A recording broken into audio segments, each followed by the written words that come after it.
stay. Singing to your bitch like I was Drake, yeah. Don't just try to tell me you love me. Can't keep it real if you really don't trust me. Come with a real, you here been a front, so you get my meals. I'm gunning for the money in the bank. Come on with a dank, scrolling a tank, rolling with the gang. You sit and I on the sideline tripping. I go to the hole with the rock like Pippin. Yeah. I'm okay. What up, though? Welcome back, or welcome to the World Heavyweights Live on WorldSports.com. I'm Easy, joined by Spencer Raxter. Hi. Young Chris, Nicholas Koloff, a.k.a. Microwave Mario. Let's go. We have Caleb in the building, too. Smash that like button, be a friend, tell a friend, share the stream. We gave you our bets before the night, for the Derby. Only one of us cashed. Spin more racks. Goddamn right. You're welcome. You want a victory speech? I mean, I would, but gotta act like I've been here before. I'm always here because I know what's gonna happen. It wasn't a bet. It was a guarantee. So shout out to Oscar for making Spenny look good. You know, doesn't take a lot to make me look good, but when those calls happen, you love to see it. I knew it was gonna happen. I felt it in my loins. And he went out there and he produced. And imagine being a fucking turd and picking Pete Alonso. What a bum that guy is. I'd rather have Spencer Torkelson out there. But it's good feeling, good dub. Too bad I'm severely broke, so I couldn't put any money on it. You didn't put any on it? No. I don't have any money, dude. You got some. I have literally no money at all. Your account will let you go negative for like a few days? I can't go negative I'm going tubing this weekend and then to Denver next weekend. Oh, so you got money. I have like $300. I have to space over 2 weeks. Could have made it 600 last night. Yeah. Nah, Didn't trust it. did not. That's It would have fine. been way more than 600. Any comments from the losing side? I mean, every blind squirrel finds its nut every now and then. So that's what I have to say about the Pete Alonso remarks right there. So no, I'm jealous.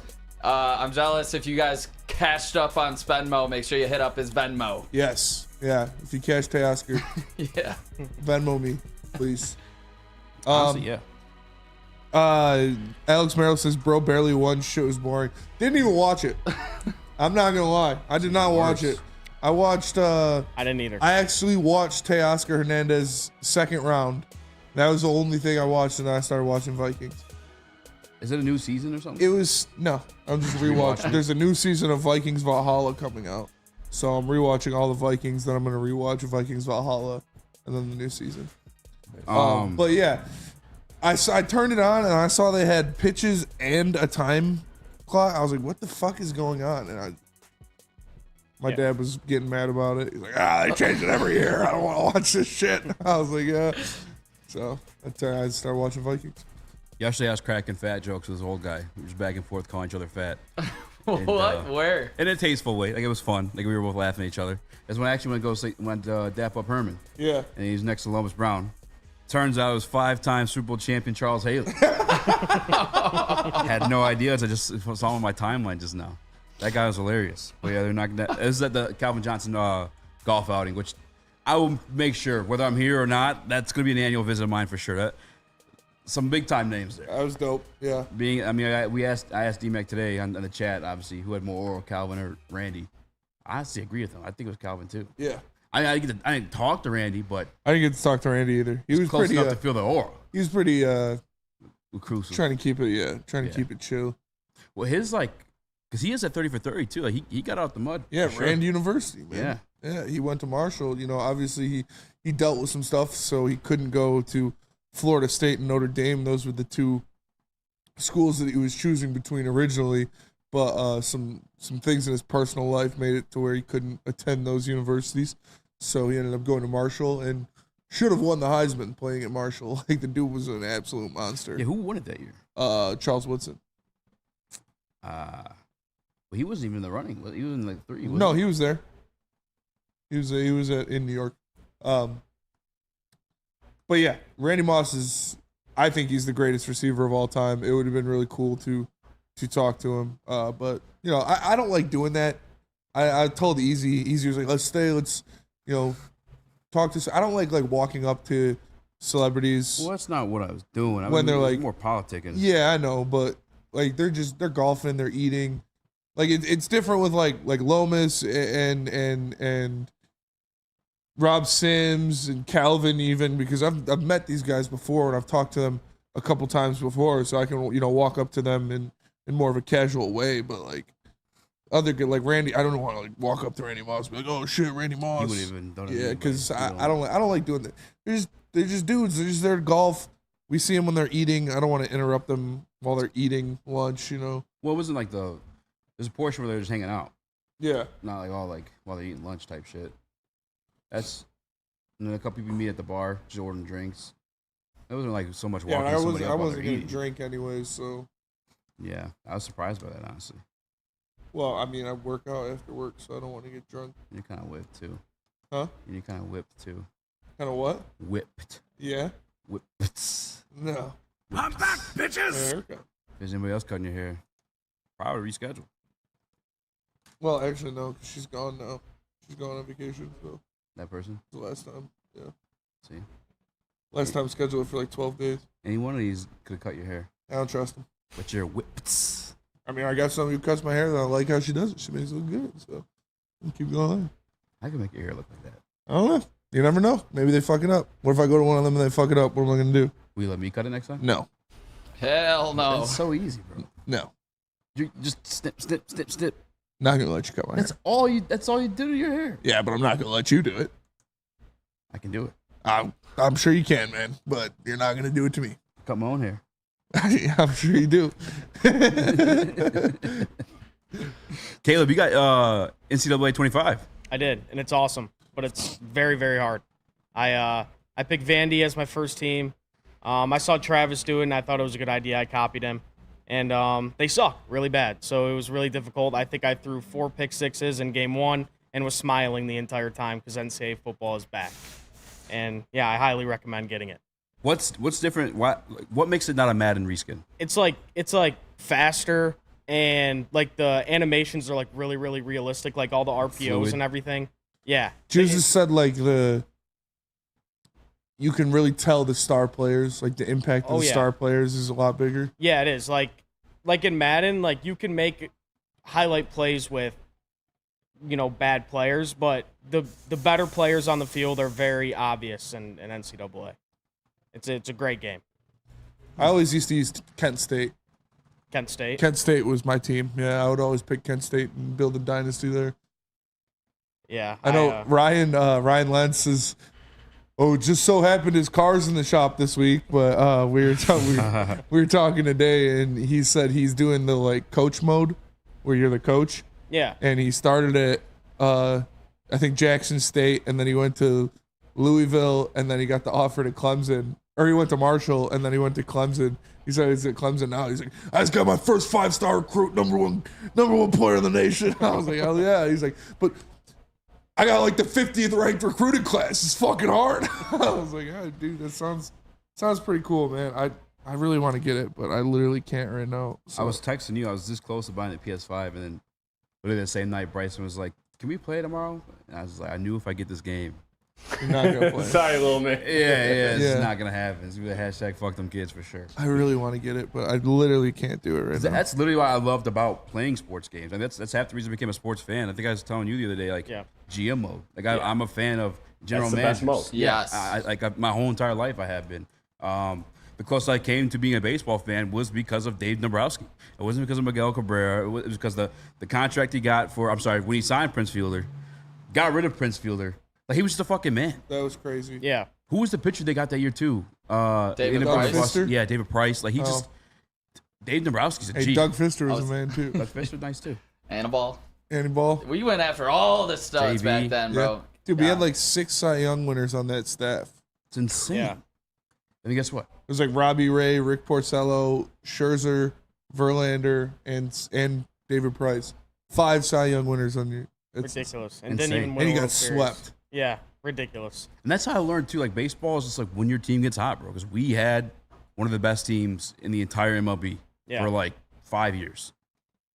Yeah, I mean, on paper we were, but like you said, it's like it's when a team gets hot, like Arizona last year. Yeah. We had JV the same year Miguel Cabrera had a triple crown. Yeah. Yeah. Like, you know what I'm saying? Like, baseball is it's when you still get hot, don't win, man. Yeah, we still didn't win. We still didn't cash in. Went twice. I mean, the cashed Dodgers, if I'm not mistaken, the Dodgers won one. Wasn't it the COVID season? Yeah. And that was it. And their payroll's been massive for all this time. Yeah. And they have not won multiple, if I'm not mistaken. So you think about, baseball is extremely weird. Like, if you're in your rotation specifically, if they get hot, they can take out great hitting with great pitching. Yeah. Who was our GM in 06 when we lost to the Cardinals? I still think Think that it was was Dombrowski. Dombrowski then too? Yeah. Because that was the Dombrowski-Illich. They were unbelievable. I think it was Dombrowski. I'll look. Because that team wasn't really super stacked then either. You You guys got- got lucky with Pudge, didn't we? Pudge, Maglio, Carlos Guillen, Placido. Like, you think about the players, maybe some of them were more like role players that excelled in their role. Yeah. You know, that you see, but Maglio was a star before and he returned to that status. And I would have to say Pudge is a star as well. And then you think about that rotation was pretty good with Bondo, Verlander, Kenny Rogers was a big name back then. Yeah, it was Dombrowski. But that trio with Dombrowski, Illich, Leland, we'll never see anything like that ever again. Unbelievable. I miss Jim Leland. They were going all in every year. Yeah. Just balls to the wall. All right, this is our year. We're gonna go out. We're gonna get the best guy. Bring him in. We're gonna make a move at the deadline to bring in this. Like, it was awesome. It was an amazing time to be a Tigers fan. You're constantly winning the Central, constantly chucking up, 80, 90 win seasons. And even if you weren't winning the Central, say one of the other teams got hot, you were playing the Yankees in the wild card and you were beating them. Yeah. That's what I remember doing, beating up on the Yankees. I do. Always yeah. in the playoffs. It was awesome. Bellman Young. We had Johnny Damon out of nowhere. Gary Sheffield. Yeah. Sheffield we had for a year or two. Got Sheffield.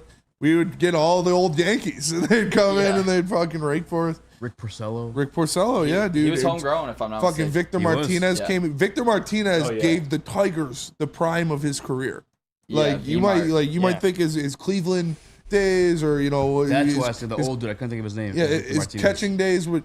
He had a year for the Tigers where he hit more home runs than he had strikeouts. Like, the dude was a fucking animal batting behind Miggy. It was, God, dude, those teams were so much. I'm getting goosebumps thinking about it. Like, those teams were so much fun to watch. You guys remember Juice and Johnny Yeah. Peralta? Oh, when he yeah, came Johnny and started Peralta. mashing and he got Johnny into Peralta trouble. ripping 310, 25 home runs in shortstop. Got caught.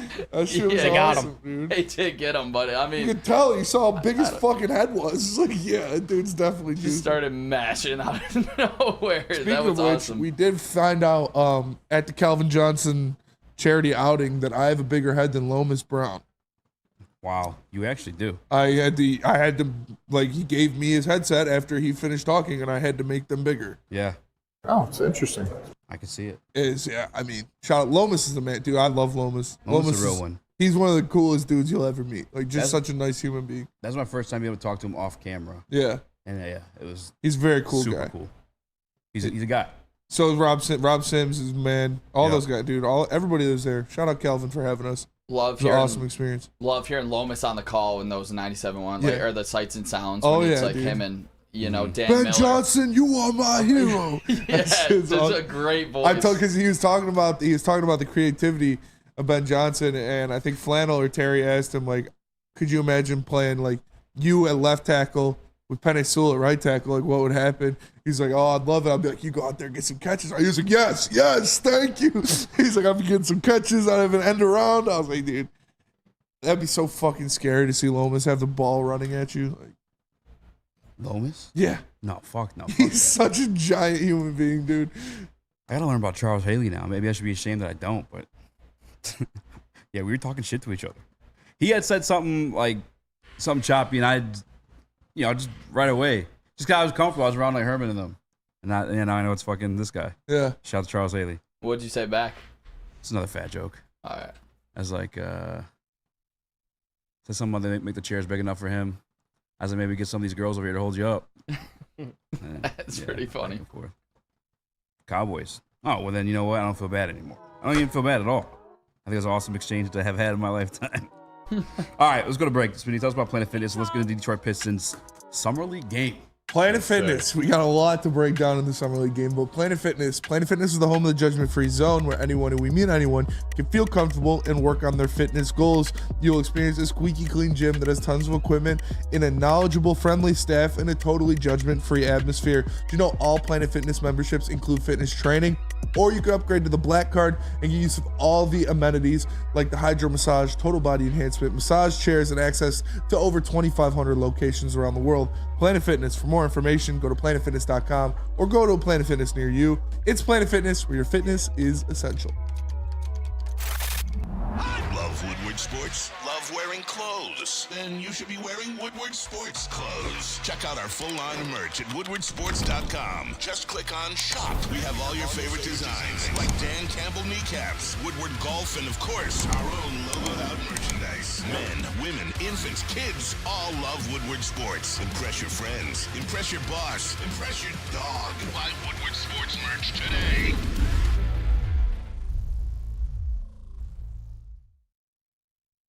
Yo, let me just say, I love Planet Fitness.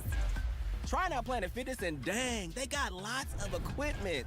Not me getting a Planet Fitness membership just for the 24-hour perk. Listen, the PF Black Card is worth every penny for this hydro massage. I'm a new man. Did y'all know that the PF app has workouts you can do at home? Cheapest therapy I can find is Planet Fitness. All the benefits, all for less. Planet Fitness, big fitness energy for all. Game is won in the trenches, and our big fellas don't mess around. The Woodward Heavyweights on Woodward Sports.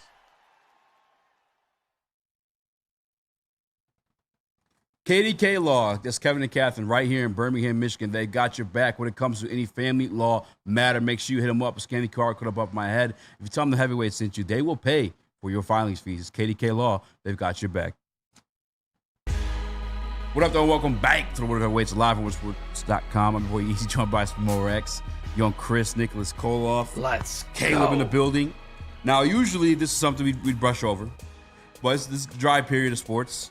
And honestly, I feel like they're delivering. I got to be real with you. The Detroit Pistons Summer League team, there's so much questions about it. We got a new regime. I kind of feel like, and obviously it's a second-round pick, and one guy's undrafted, and you guys can make fun of me if you want. As much as I was nervous to let Troy go because I did like his drafts, some of them, I feel like Langdon might be on a trajectory to overlap him in that aspect. I mean, it's one draft. Haven't hit the single season yet. But what we've seen out of Bobby Klitman, as soon as we put on the highlight tape, we liked what we saw. I heard Troy was a good drafter. I heard he does all these draft picks. They were good. Now they're bad, huh? But I think he's got. Troy Weaver was not good at drafting players. Flat out. He's got one, and it was the first overall draft pick, and then Jalen Duren looks like he's going to be good.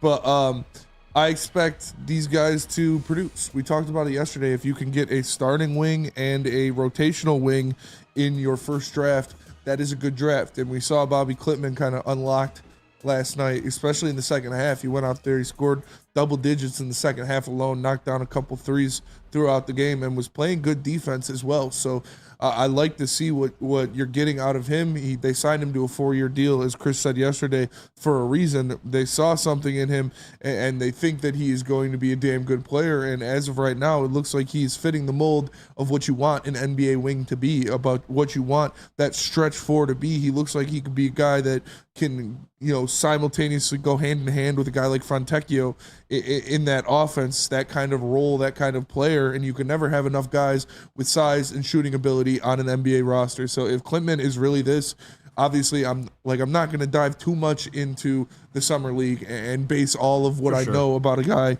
from his Summer League performance, but it's good to see him producing rather than not producing. So you like to see what was advertised to you when you put on the tape, when you put on the highlights, especially when it's a guy that, I get that he played that 1 year in Wake Forest, but then in Australia, it's hard. You never know where these guys are coming from overseas, what type of level they're actually performing at, because we've seen guys dominate over there, come here and not do shit. Bobby Klitman, I'm not telling you he's a superstar by any means, but he's looked like he's coming as advertised. We talked about it yesterday. We did the podcast with Kevin O'Connor, and he was donned as, Nick Batum-like, or Nick Batum light, if you will.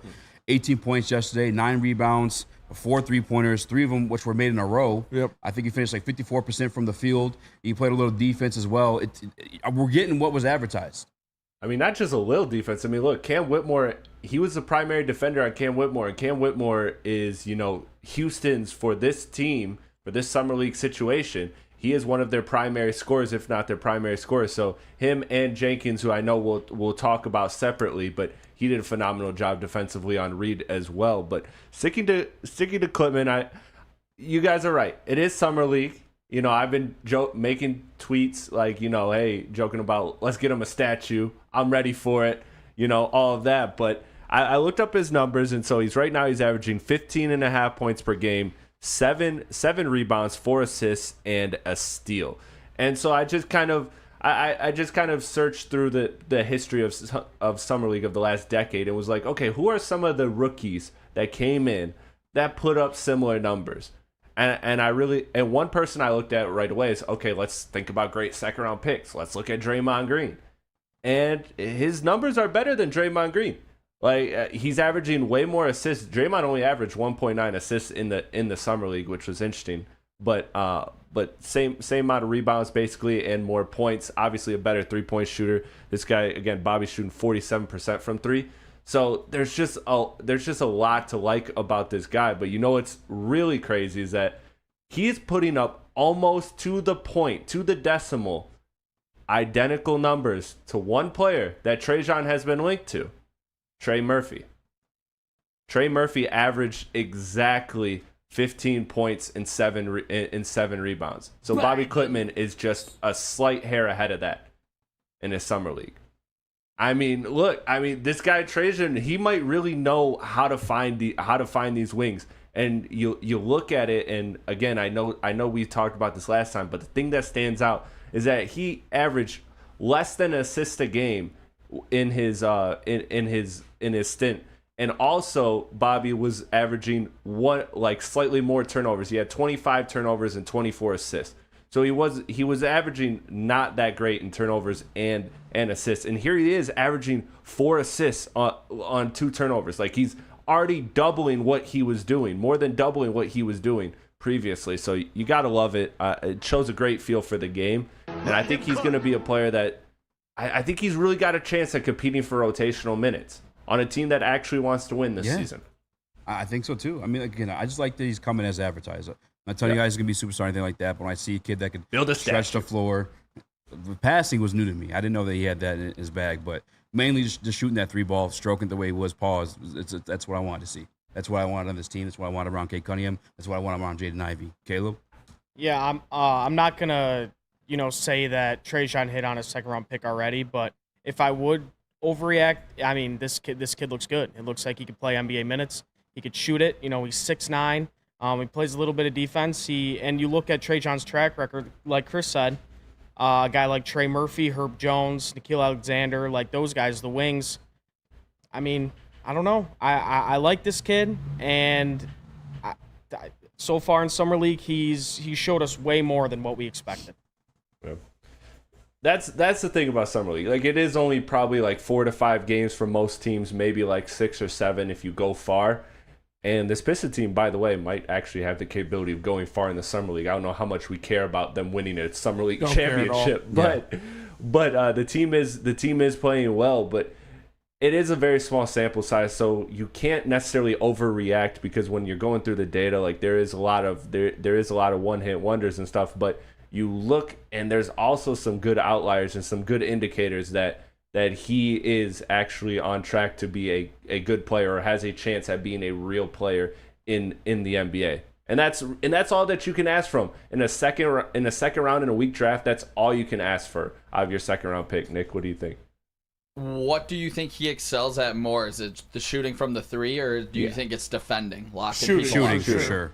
So I think if that is a thing that he can hang his hat on, then he can get minutes on this team. That's of course you do. Yeah, exactly. You can defend and you can shoot. Let's go. What do we need around Ivy and Cade? It's shooting and defending. So this guy has a spot in my rotation, if he can do those 2 things, and it sounds like he can. I'm excited to see him on a back-to-back tonight when Ron Holland gets back in the lineup. Yeah. You like to see that. You like to see the defense they played as a whole. Shutting down guys like Reed Shepherd, Cam Whitmore, and making them actually work for buckets and trying to go out there and get some things done. So this team really, really locked in the second half of this game as a whole, and it was impressive to watch.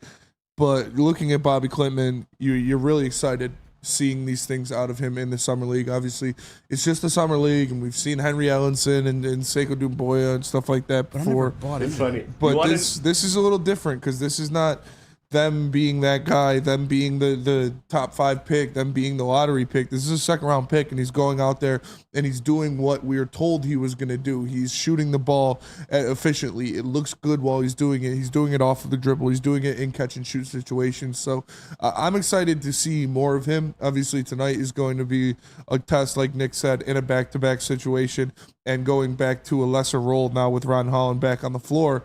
But I think they're gonna exceed well together. They play off each other's games very well. We're gonna see Ron Holland hopefully facilitate more offense and get downhill more in the second game in the Summer League. But Bobby just needs to continue to do what he's been doing, what he's been showing the Pistons so far, and that's gonna get him time when it comes to the regular season. Like I said, I've been saying this entire time. That's what I'm looking for. Just, are you gonna offer what you were advertised to offer? And this feels different. Like I never really bought into Henry Ellis and stuff because I knew it was like Summer League, and like he was just doing some shit that I'm like, there's no way he's gonna be doing that in the league. There's no way this guy's gonna get like 7 assists, 10 boards.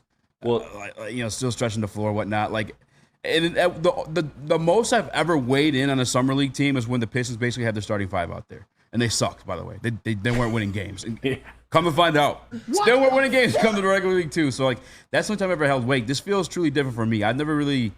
I mean, maybe I'm on wax saying it. You guys can call me out if you got it, but I just don't remember feeling this sure, I guess, about a guy in Summer League this early.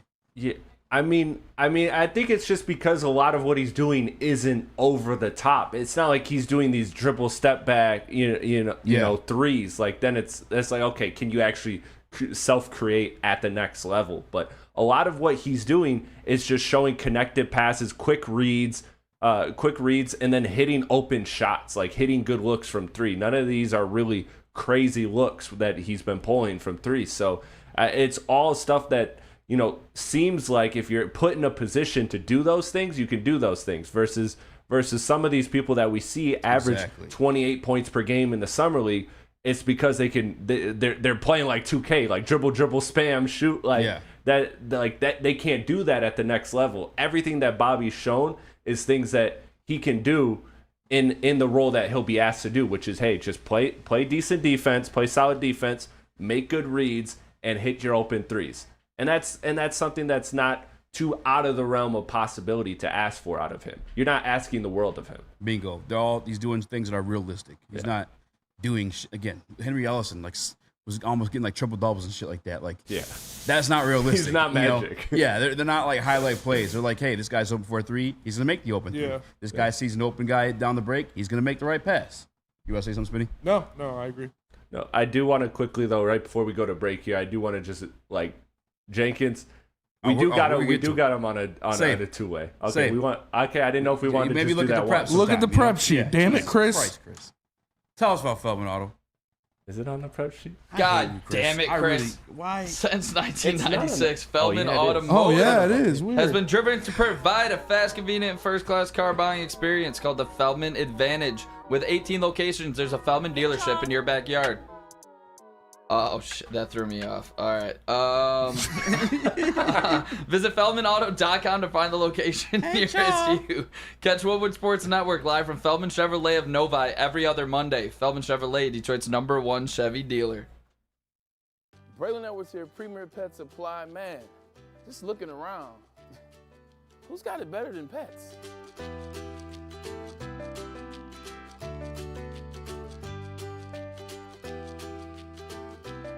Come on, a baby stroller for Coda?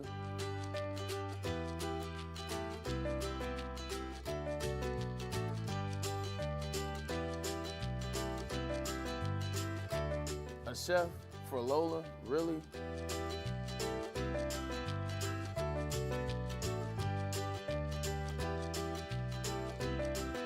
You don't have to tell me who the real boss here is. Who's got it better than pets? Nobody, especially here at Premier Pet Supply. For over 30 years and more than 13 locations, Premier Pet Supplies has everything that your pet can dream of. And guess what? It's all under one roof. Premier Pet Supply, family owned, operated, and proud to call Metro Detroit home. Check out premierpetsupply.com or scan the QR code today. Who's got it better than pets? Nobody! Every single morning when you wake up, if you are not putting on Wake Up Woodward, you are doing it wrong. It's the best morning show in the country. You know it's with Broder, JB, KG, Flannel Sam, and Kool-Aid and Juices. Every single morning when you wake up, make sure you wake up with Woodward at 8 to 10 a.m. live on Woodward Sports.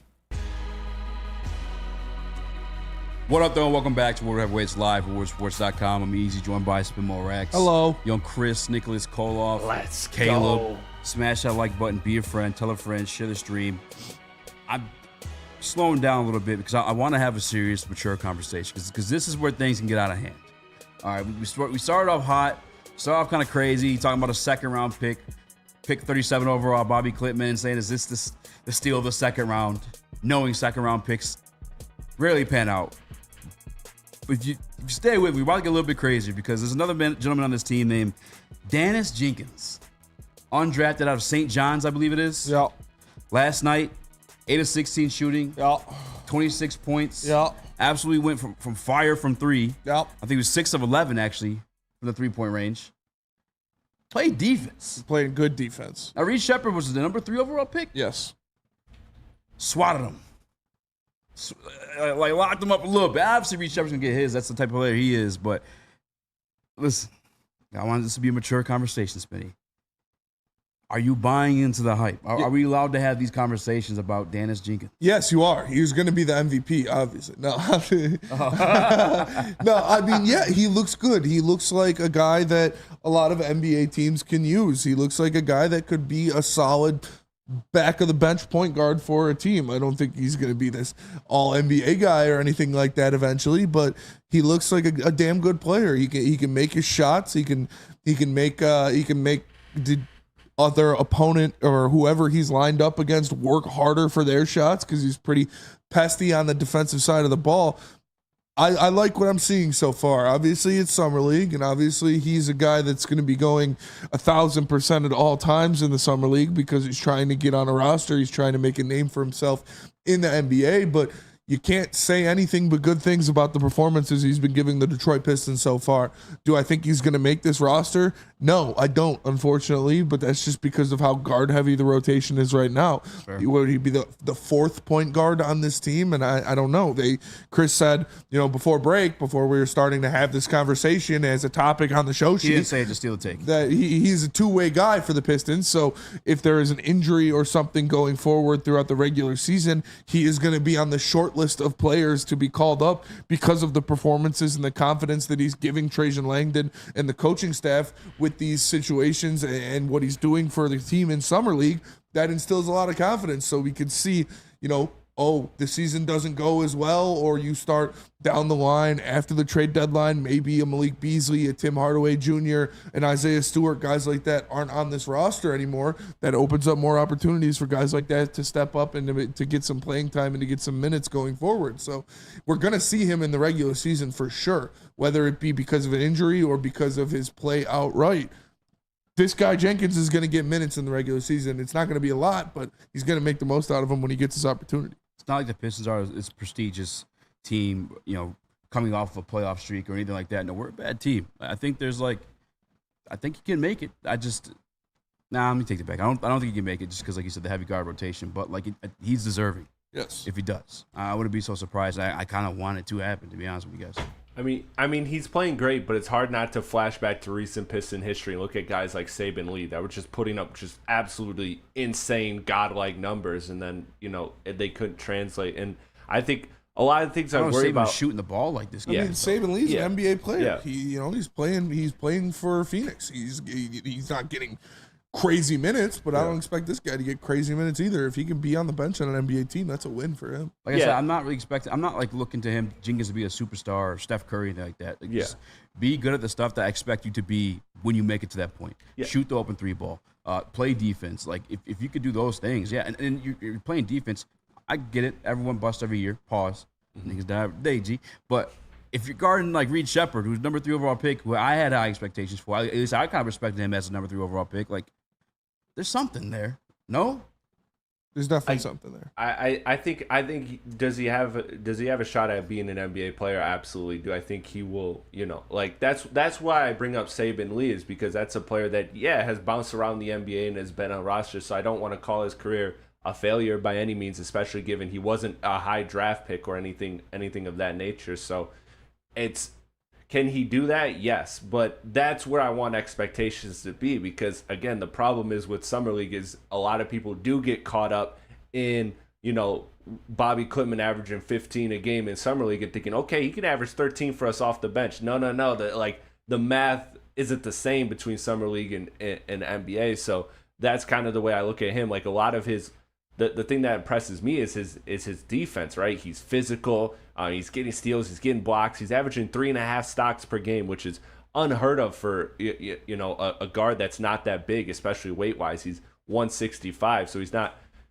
I don't think he's gonna be able to translate that well in the NBA when he gets up against the more physical and stronger guards. So again, you're asking him to potentially fill out the roster, and I think he's capable of doing that. Again, I wanted a veteran point guard. I said, we're a Tyus Jones away from playing. Like, that's what I think this team could be. I think they really, really need a veteran point guard, and obviously he doesn't provide that. But can he provide being a great third? Yeah, a great third point guard, sure, or fourth point guard, depending on how you view Sasser, which is actually his best friend, by the way. They grew up together. I don't know if you guys knew that, but who? Jenkins and Sasser. Oh, really? Yeah.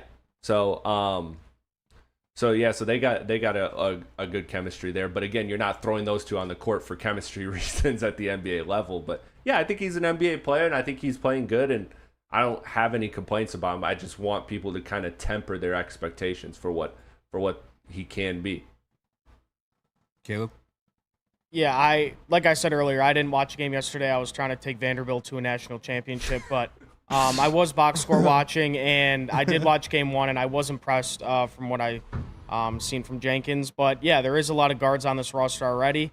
Sasser, Ivy, Cade, even though Sasser has looked not good these past 2 games. But, it's the first couple games of Summer League. But, yeah, this is a guy we can keep in our back pocket on a 2-way deal. If one of those guys, like Spenny said, if we end up moving on from Malik Beasley or Tim Hardaway Jr., one of those guys get hurt, Jenkins can definitely be a guy who can come up and play some, I would say, competitive NBA minutes. Yeah, and this guy isn't a bum, even though he was undrafted. This is a guy that was an all Big East performer. This is a guy who averaged 15 points a game at St. John's.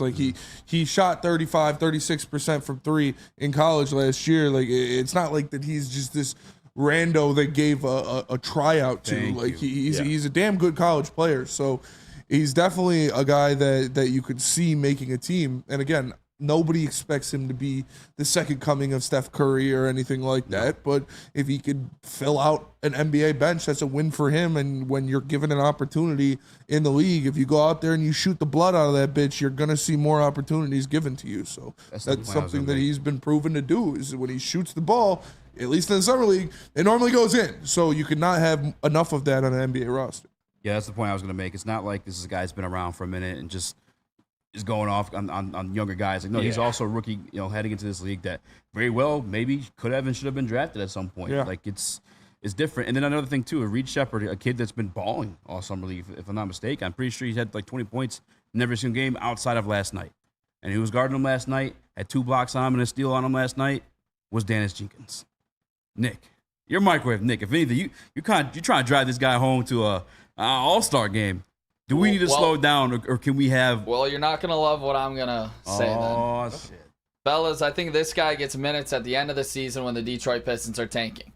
I don't think he plays a massive role. I don't think you guys are saying he plays a big role. But like a end-of-the-bench guy, can he be that? Yes, I think so. But I think the 2-way contract there is the key part of this. He's going to be playing within the G League, coming up if need be. But I think if he gets minutes, it's because it's at the end of the year after you traded some vets and you are tanking for this team. Yeah. Exactly. It's like when Malik Beasley's out of town, when Tim Hardaway Jr. is out of town. If you're not wanting Cade to play the last 7-8 games of the season, that's where he's going to see some run, and he could see a start maybe like in those situations where it doesn't matter anymore, and the Pistons are obviously just tanking, and that's going to be the situation at the end of the year. People like they're not going to be fighting for anything at the end of the year. They're going to be giving these guys opportunities. So like I said, the confidence that he's instilling in the coaching staff right now with these performances are going to get him more looks in the regular season at the end of the year. Could he do what Malachi Flynn did to close Drop the season? a 50 ball. 50 ball. I mean, if Malachi Flynn could do it, why not? All right. Correct me if I'm wrong. We have 13 guys on the roster now that are like on the team. Yeah. I mean, we have 2 more spots to fill. Could he be one of those? Could he make the 15, the final 15? I'm not saying he can't. No. Yeah. But he's already on a 2-way contract. Exactly. So I think they're assuming they're operating under the assumption that he will be a 2-way player and not just a fully guaranteed player. So they'll kind of use the leverage to essentially use him as an extra roster spot. Now, if he had no ties to Detroit yet, if he was just a guy that made the Summer League roster and is playing this way, I would think that they're more inclined to give him a one of the final roster spots. But the fact that he's already on the 2-way, they're probably going to shop the market for whatever veteran they could get through a pickup or through a trade, whatever, something along those lines, and they'll kind of let him stay on the 2-way. See, they got my goat Kevin Knox playing in the Summer League. I did. It's crazy, dude. That's like his 8th Summer League. Yeah. That's the thing too. Like if he's playing for the Warriors, Dennis Jenkins was like a Kevin Knox situation. Like Kevin Knox. 26 points last night. Like, no, we've seen him at the NBA level. Yeah, he's a goat. We know what he is. We know what he is. It's different. It's a fresh face. He's the There's goat. some hope here. Yeah, like we know Kevin Knox can go out and give any team in the NBA 40 at any night. So it's just a matter of if he wants to. Yeah. We shall see. Comment in the chat. Let us know what you guys are thinking. When we get back, a couple ways we can take this one. Some football stuff we can talk about. One in particular that literally pissed me off. Football! Some shit that really pissed me off. But we also have something that might piss off Nick. His boy Matei is going up against Ron Holland tonight, if he plays. Mata. Is Ron Holland playing? Can't find Ron it. Holland is playing. Ron Holland is playing for sure. Right, that's probably why he was rested. That's kind of weak. Oh, that's why he was resting, Chris? Kind of weak. For the rivalry? Why else? Because if you really think about it, like he better whoop some ass tonight. They said he had an injury, then they took it back. So I think I'll they be for this. livid. I won't be livid, but I'll be upset. Especially with Mata talking spicy, livid right? about Summer League, bro. No, but that's what I took a step back from it, but I definitely would be upset. Yeah. You talk spicy. He said Ricochet, I want you 1-on-1. All right, well, where does that leave the 5th pick? I feel like Ron Holland's got something to prove, but we'll get to it. Ron Holland talked about locking him up. It's on the show sheet.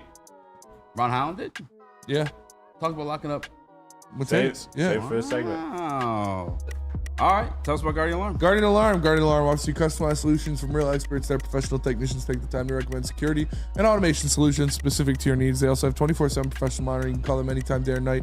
No Guardian Alarm team member will stay on the phone as long as needed. And of course, they have technology backed by people. Your safety and security deserves technology that's been proven to work and people who have been proven to care. So call them at 1-800. Stay out. That's 1-800. Stay out. And let them know Woodward Sports sent you. We don't like to brag that we are the toughest sports network in Detroit, but we do have a guy named Darren McCarty on our side. Woodward Sports. Walk into any Lady Jane's Haircuts for Men for an award-winning haircut experience from one of our talented stylists. Enjoy a precision haircut, hot lather neck shave, scalp and neck massage, and a hot towel treatment to top it off. Enter for your chance to win the $50,000 Perfect Bracket Challenge. With more than 25 Metro Detroit locations, there's always a Lady Jane's near you. Lady Jane's Haircut for Men, open 7 days a week. Walk in anytime. Lady Jane's, it's wicked awesome. A ton of fun, a ton of sports, and a ton of man meat. Welcome to the Woodward Heavyweights, live daily 5 to 7 p.m. on Woodward Sports. Guys, how would you like to win autographed gear, a helmet, jersey from your favorite football team? You can do as such with also get paid to spend some money at the best place in the world. This for the Spencer. Just scan the QR code above my head. Not only will you get $10 to spend in store as a free voucher, but you also automatically be entered in that raffle to win said football jersey, or helmet. That's discipline dispenser. You must be 20 and up in order to participate. What up, and welcome back to World Heavyweights Live on WoodSports.com. I'm easy, joined by Spencer Raxter, Chris, Nicholas Koloff, Caleb. Go. Smash the like button, be a friend, tell a friend, share the stream. Ron Holland versus Mateus Balayesh. Nick, I'm gonna let you go first in this one. I want to know how you're feeling, because you hated Matas having this one. Okay, I was talking to DNC in the chat about it a little bit. A part of all the hate came from all of the slappies that were calling Mateus the next Franz Wagner already, because he's tall, he's white, and he can, has a little playmaking, and I absolutely hated it. And I also did not want him to be a Detroit Piston. I just didn't think his G League game was going to translate, and I didn't think the shot was going to be there. Surprise, surprise, we picked a guy who couldn't shoot well as also. So I don't give a two shits about Summer League. Yes, I'll overreact, and maybe, it'll get some views here or there, but because it's just my emotions in the moment. That is it. Microwave Nick. I do want to see a good showing tonight. So what if Matas goes out there and drops 30? Then I'll say it's the Summer League. But the other way around, if our guy does it, I want to see Holland be able to shoot tonight. That's one thing that I want to see. Maybe him make a couple open threes. He's gonna be up against it, man. Matas can. That's one thing he can do, is play some defense. I'm excited for the matchup. I'll say that. Where are you guys at in this room? And will you be overreacting if Matas does drop 30 on Ron Holland's face? I will. Considering the rest day, yeah. Yeah, I will be overreacting at that. I'd like to see Matas get shut down by Ron Holland. Hell yeah. That's what I want to see. I like the open threes and that stuff would be nice, but like Easy was talking about with Clintman, I want you to be as advertised in the Summer League. I want you to go out there and do what people thought you could do, what people said you could do. And the one thing that people said and thought that Ron Holland could do, and that is defend at a high level. I want him to go out there, and I want him to put clamps on Matas whenever he's given the opportunity. I want him to take it personally. I want him to show that he is the superior athlete, that he is the more dynamic player, both in transition and defensively. So I'm excited to see that. I think these two guys, they're friends, they're close, they know each other, they played for the same team last year. They're going to be taking this personally. They both said it in their interviews after getting drafted. Like, yeah, I'm gonna go after you. I'm gonna lock you up. Blah blah blah. Friendly stuff back and forth, but it's different when you put these this level of athlete on the court or on the field against somebody that they're familiar with, somebody that's said to be one of their peers, somebody that's held to the same regard as them in their draft class specifically. You're going to want to go out there and you're going to want to kill that guy to show everybody in the league and everybody that drafted you and had faith in you that they made the right decision. So I'm excited to see these two guys go after it and get after each other on the court. Let me talk to you. It's going to be a dog-ass matchup. When we drafted Ron Holland, I will admit I was unfamiliar with this game, but after tapping in and watching him a little bit, yeah, he reminded me a lot more of, I guess, an upgraded version of Matas, in my opinion. I thought he was more athletic, I thought he was more fluid. I liked the way the shot looked. But in Summer League thus far, it's been Matas to steal the headlines. Party with the poster dunk. A stare down to follow it up with it. The defensive aspect, three-point shooting. Like, Matas has been better than Ron Holland. And only obviously one game of sample size for Ron Holland, but Matas looked the part. And don't forget, we played it here on this show. He sounded like a 2K villain. Yeah. Calling out Richiche. Wouldn't it be the number one overall pick? He's got that dog. He sound like Shep Owens. Say what you want. He's got Shep Owens. Or who's the other one? Jackson Ellis. That dude's a player. That dude's a player hater. Yeah. He's got that dog in him. So I think I'm nervous for Ron Holland a little bit, honestly. Damn. I am. Nerves are getting to you? Does the 4 for 15 make you feel any better from Matas' first game? Or do you think now that he's fully heated up? I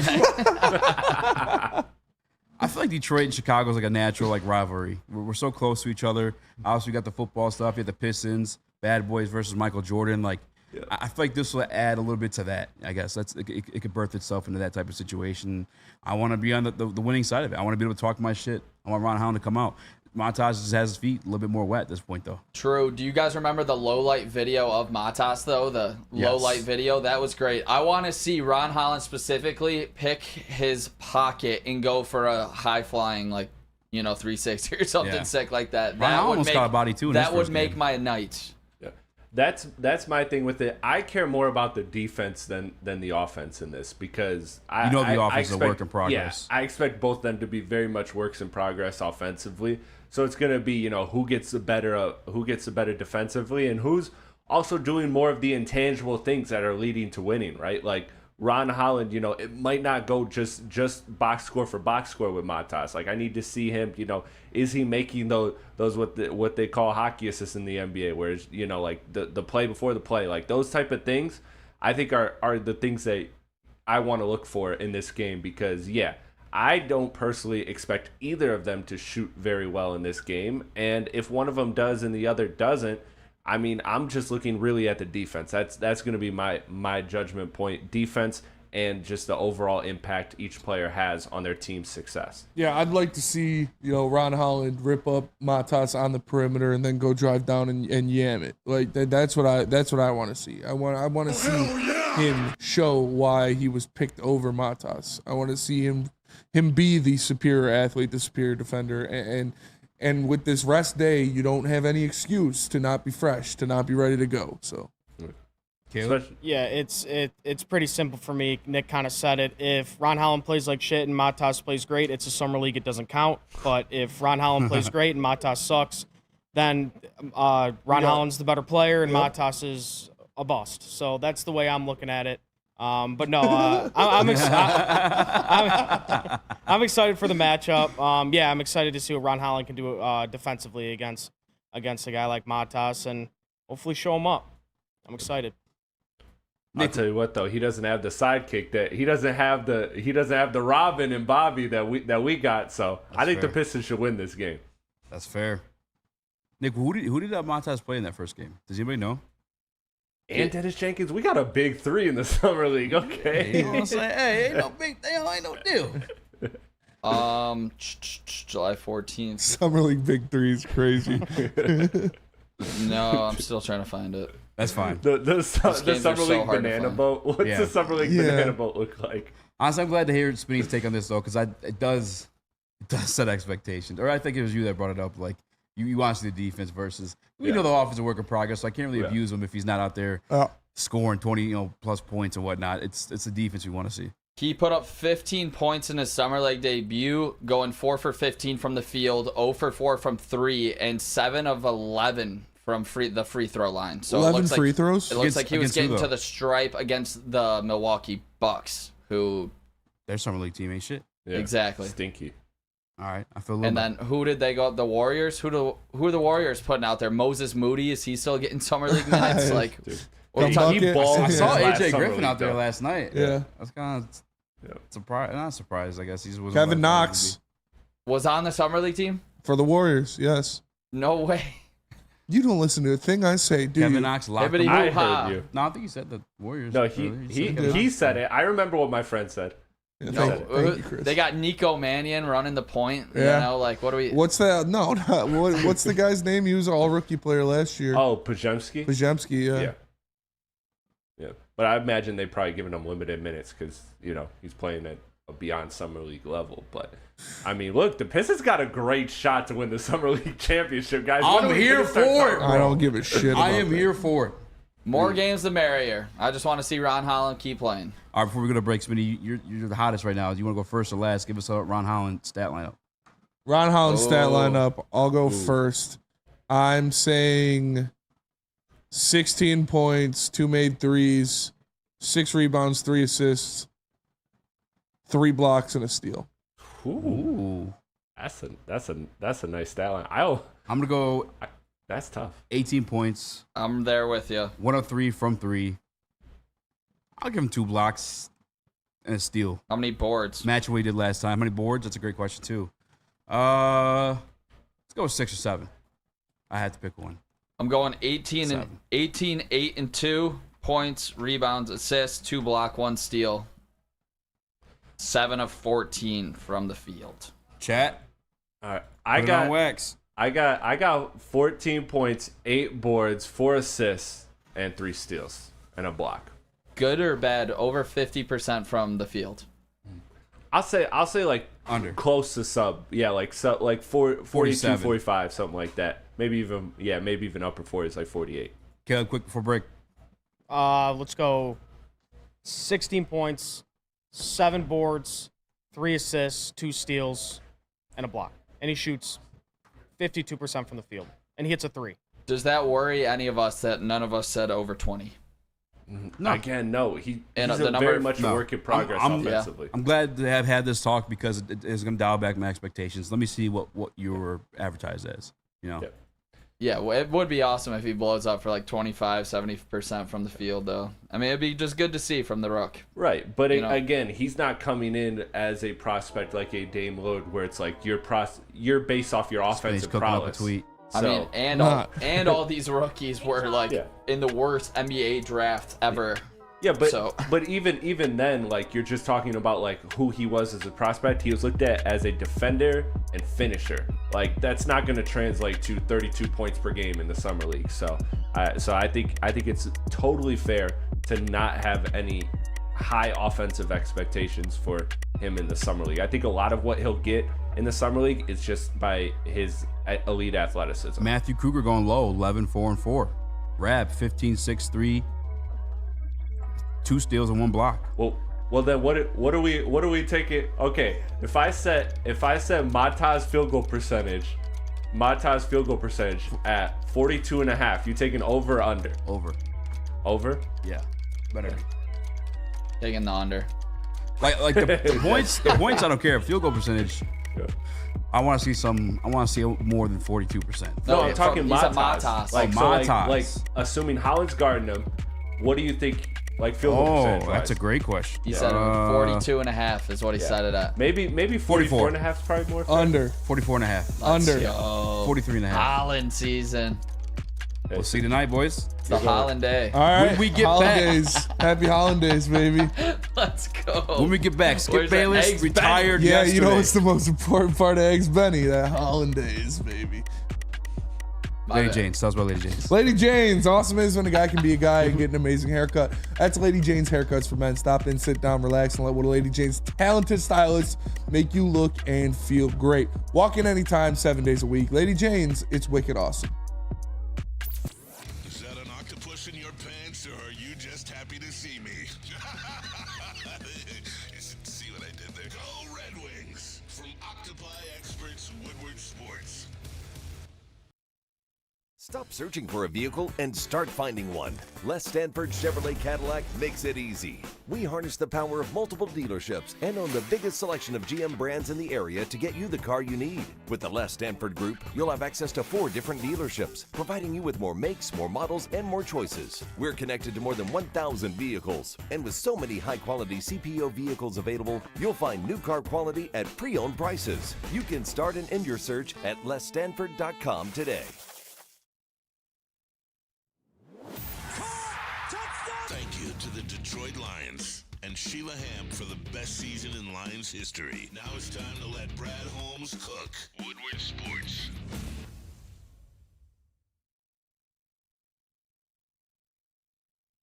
Premier Pet Supplies, hands down Michigan's best pet store. Same prices and all the conveniences, the online and big box retailers, with one major difference. They're family and locally owned and operated for over 30 years. 60 brands of food and nutrition experts to help you. Same day, local Crips at home delivery. Premier Pet Supply. Give your pet the best. www.premierpetsupply.com. Welcome to Woodward Heavyweights, live motorsports.com. Hey, governor. I'm easy, joined by Spencer Raxter. Homelander. On a Tuesday. Homelander. My wife. Homelander. My wife's son. He wrote my wife. Homelander. My wife's son, Ryan. Becca. My wife, Becca. You guys watch Oi, Homelander. Well, aren't you a stinky little cunt? You always Oh, like you some stinky little cunt. Well, you fucking beauty. Special like when beef. He's a fucking he's fucking narcoleptic. That's fucking diabolical. Did you hear about why they did that? It really was? Because the actor who plays Noir is actually narcoleptic and would just like fall asleep at random times during the scenes. So like that's hilarious. They like cooked they it. just worked it in. Cooked it into the show. Yeah. That's wild. They would choose him to because they seem so picky. Yeah. Picking somebody after the deep left, and they grabbed whoever to replace Noir. Well, it's the same guy. Well, actor-wise, who played Noir before. Yeah, it's the same actor. Yeah. But I'm just saying that they're so picky. yeah. In that universe. He's a fucking narcoleptic. Fucking That shit is so funny, dude. Smash the like button, be a friend, tell a friend, share the stream. We got Caleb with us, Microwave Mario, and go. Skip Bayless retired yesterday, or Rip. he will be leaving the air. Rip Bayless. I don't know if he's coming back in any form or fashion, but fucking thank God. But it wasn't even 24 hours before somebody from the Fox organization decided to step in and take his place. And that's somebody I was heartbroken by, because it's somebody I did enjoy at one point in my life, somebody I respected in the realm. Yep. And that's Colin Cowherd. What? Colin Cowherd came and delivered us the worst head coaching rankings I've seen all offseason, by far. The most disrespectful, the most dick riding, bias. Oh, I'm going to credit my buddy because he used to work with me at Fox lists I've ever seen. Shout out to Nick for sending this in, by the way, catching it on the where were you at? Your parents' house for lunch or something? Yeah, I was. Okay. Starting off, we can make sense of it. It's Andy Reid. Guy's coming off 2 back-to-back Super Bowl championships. He's always been a great coach in the league. Yaze Blase, I'm not going to argue that one. Sean McVay, number 2. Yep. He has a Super Bowl ring. He cooked up a playoff berth last year with a very young team. What? Oh, you're just now seeing this? Yeah. Oh, my. Number 3 is Spinny's guy, John Harbaugh. If you have him your top 5, who am I to disagree? He also has a Super Bowl. He revitalized that organization from Joe Flacco Super Bowl run to Lamar Jackson, who's constantly having the playoffs and doing amazing things too. Number 4 is where shit gets crazy. Number 4 is when I scratch my head initially, and you go across the list, but I get even more pissed because absent from this list is Dan Campbell. However, at number 4, you have Sean Payton, who finished 8-9 last year with the Denver Broncos, and it was an ugly 8-9 too. It was horrendous. He started off talking 70 shit. put up on him. Yeah, it's 70 points put up on him. Yeah. I think the most in NFL history, if I'm not mistaken. Yeah, it sure was. 70 points. That's pretty ugly. That is pretty ugly. Having him number 4 on your list is disgusting. That is the most. I mean, can you say negligence if it's a buddy of yours? Because I know Sean Payton was at Fox briefly before returning to coaching. This makes zero sense to have Sean Payton at your number 4 list. Nepotism. Yes. Is that the word I used? Yeah, not negligence. Negligence. I'm sorry. I was looking for nepotism. But either way, I get that he has a Super Bowl ring, but we're also coming off the same hiring cycle that left quite arguably, and I don't even think arguable, the best head coach in NFL history in Bill Belichick as unemployed. Yeah. He walked away from that hiring cycle without a job. And it wasn't for the lack of trying, because he did interview with the Atlanta Falcons. But he has the most Super Bowl rings in NFL history. Yes, he does. Walked away without a job. And largely, yeah, you could question why. That's still up for debate, but I felt like the answer was... Who's really winning, though? He's got a hot girlfriend. That's very true. Times change. Times have changed. You I know understand what? that Sean Payton has a Super Bowl, but like, if I were to give you a map of Michigan from the 1970s, and I would tell you, hey, can you point me to how to get to Woodward Sports from here? You wouldn't be able to. Paths, roadways, it all changes. Shit's different. Yes. Today's game isn't yesterday's game. And I understand and respect that Sean Payton has a Super Bowl ring, but it was under a totally different regime. And he also did it, regime, under the style of play. He also did it under Bountygate, too. And with Drew Brees. Yeah.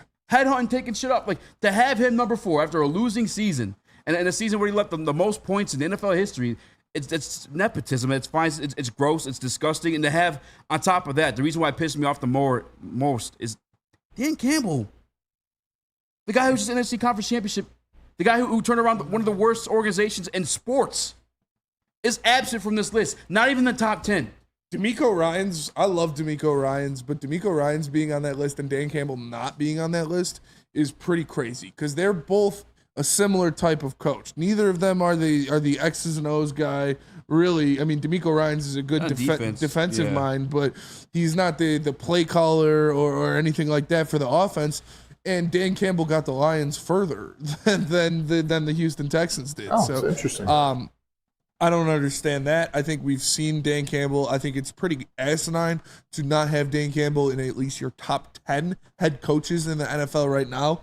That's pretty fucking crazy, Colin. Like, I mean, I understand. Like Easy said, Skip kicked the bucket, so now you got to maybe take over that mantle as idiot of the network because this is just a ridiculous take. And having Kyle Shanahan outside of your top 5, I think, is equally as egregious. Like, What do you're going to sit there and look at me and tell me Kyle Shanahan's not a top 5 coach in the NFL? I'm going to sit there and tell you you're an idiot. Like, it doesn't make sense to me right now. And throw that list up one more time, Chris. Who do you have in the back half? It gets of worse. Of that top 10. And I see what this fucker did too. So what he did, you look at the top 5. Everybody in the top 5 has a Super Bowl ring. So he has that in his back pocket anytime you were to argue against anybody in that top 5. Yeah. However, bro, you want to carry on for a case for Dan Campbell, Kevin Stefanski. Sean McDermott. I don't think he's ever been to an AFC Conference Championship. I know that he did well with his team last year, and I'm not even mad at him being in your top 10. But like for Dan Campbell to be absent, but Kevin Stefanski to be in there. If you're judging off of like how far guys have gone in the playoffs and the career and whatnot, Dan Campbell was in the NFC Conference Championship last year. D'Amico Ryans, same situation as you mentioned too. Like a little bit more of the executive type of head coach, a little bit more to the defense. He only won one playoff game, and it was against fucking the corpse of Joe Flacco and that Kevin Stefanski team. Like to not have Dan Campbell in this is fucking it's mind-boggling. It pisses me off. Sean McDermott, I think, is the most egregious person in the back half of that top 10. Like, what has Sean McDermott done to prove to you that he is a great coach in the NFL? He's gotten carried by Josh Allen, a great offense, and a great defense in the regular season, and then chokes in the playoffs every year anytime he has to go up against an actual team in the Kansas City Chiefs. Like, if you are a top 10 coach in the NFL, having the second best, widely received the second best quarterback in the NFL, you should be able to overcome the hump at least once. At least once you should be able to beat the big bad and get to a Super Bowl. I don't even say you don't even got to win a Super Bowl, but at least get to a Super Bowl. Having Josh Allen and what that defense has looked like his entire tenure in Buffalo and having him as a top 10 coach, I think is asinine. Dan Campbell has done more or just as much as Sean McDermott has in 3 years. Dan, what has Sean McDermott done more than Dan Campbell? Has he gone to a Super Bowl? Has he gone to a Super Bowl? But he's no, revisited then they've done the same amount thing. It's not the same amount. It is, because in 1 year of having a playoff caliber team, Dan Campbell got them to an NFC championship game. Sean McDermott has had a playoff caliber team every single year he's been in Buffalo and has never exceeded expectations or got past what Dan Campbell did last year. But he's always gone. He's always didn't lose. I think the one time he lost in the first round, it was to the Bengals, and I don't even know if that was the case. I think they actually beat the Steelers that year too. But I'm not mad at Sean McDermott. I'm just mad at the absence of Dan Campbell. And actually, I just peeped something else on this list real quick. As I have my screen paused, we're a little bit delayed on the live stream. Can you put it up just one more time, because I just want to point something else out. And Colin, again, was a fan, big fan. Still fan. And 3 toes. I will beat your ass. You a fan? But the dick writing, bro. Asterisk at the very bottom there. Jim Harbaugh did not qualify. So you mean to tell me the guy who also has been to a Super Bowl, has a winning record as an NFL head coach, didn't qualify because I'm assuming you're going to say because he wasn't in the league, wasn't with the team, whatever. The same can be said for Sean fucking Payton. What a losing record last year. What are we doing? Can we have some consistency here, please? That's all I'm asking for. This was for this. Sean Payton has a Super Bowl. Jim Harbaugh doesn't. I don't care. Same thing. Doesn't qualify. New team. You didn't measure up to being a top 10, let alone a fucking top 5 head coach in the league. Yeah, I don't think he. That is egregious. I don't think he's a top 5 coach in the league right now. No. Times change. Like I said, I give you a map. It's not going to line up the same way it would today. The pathway changes. If Sean Payton's a top 5 coach in your eyes, then what's his name? Mike McCarthy should be a top 10 coach. Good point. If you have Sean Payton as a top 5 coach, why isn't Mike McCarthy in the top 10? And plus, you saw what those Saints teams turned into when Drew Brees stopped being able to throw the ball like he used to. It looked like at a time Drew was kind of carrying. I think Sean Payton got a lot of credit for that, but honestly, it doesn't matter if you have 1 ass cheek and 3 toes. I will beat your ass. More disrespect for Dan Campbell and this Lions team. I'll take it. They were a top 4 team last season that blew a 17-point lead, and a lot of that I believe was on the players.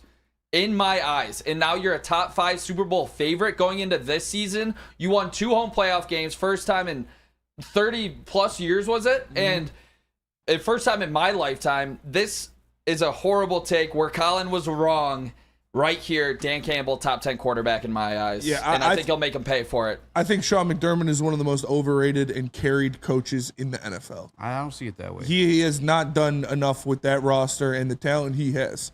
Like I said, if you are a good coach, if you are a top 10 coach in the NFL, you would overachieve once, at least once in all the opportunities that you've been given. He hasn't. He has not overachieved once. What would you have Kyle Shanahan ranked for you? I would have Kyle Shanahan in the top 5. He hasn't because they consistently get to the Super Bowl. And he runs into the same stalemate that Josh Allen runs. I think getting to the Super Bowl is more impressive than not getting to the Super Bowl. Yeah, so I'd have him above Sean But in McDermott. NFC, you could have Super And I Bowl think before you have to play his play creation and play calling puts him ahead of Sean McDermott. If you had to because play we at saw Patrick that Brian Mahomes- Dable did a lot to Sean McDermott's offense, and Sean McDermott doesn't really have a hand in the offense. He's a defensive minded guy. Same thing though. Brian Dable leaves, they're still in the playoffs. They're still like winning playoff games. That's why I think Sean McDermott is still a good coach. Yeah. He's still worthy of being top 10. I think they're in the situation with Kyle Shanahan. He's losing to the same boogeyman that's exiting Josh Allen every year. I think they're in the playoffs and they're winning playoff games because of the roster and the talent they have in Josh Allen. I think Josh Allen. like that. I think it isn't. It wasn't last year, but it has been the past 4 years. I think Josh Allen. They've never had a running back. I think Josh Allen is They've only carrying had them Diggs. and making them exceed their expectations. And the head coach should be the guy to push them a little bit further.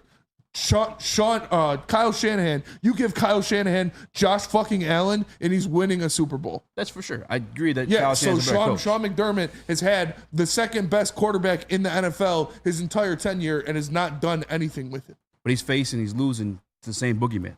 Yeah. The same nightmares. And like I said, if Kyle Shanahan doesn't have to go that route to had get to Josh the Super Bowl. Allen, the talent that Josh Allen is, he would have bested the boogeyman. I'm just telling you, he's facing the same boogeyman that a guy you see is And superior. what I'm can't saying beat it. is that he has an advantage in players. And I'm not even If trying to Kyle do Shanahan a had Kyle Josh Allen, Shanahan he would versus have won Sean a Super McDermott. Bowl. I'm just saying Sean McDermott's a top 10 guy. I don't think he is.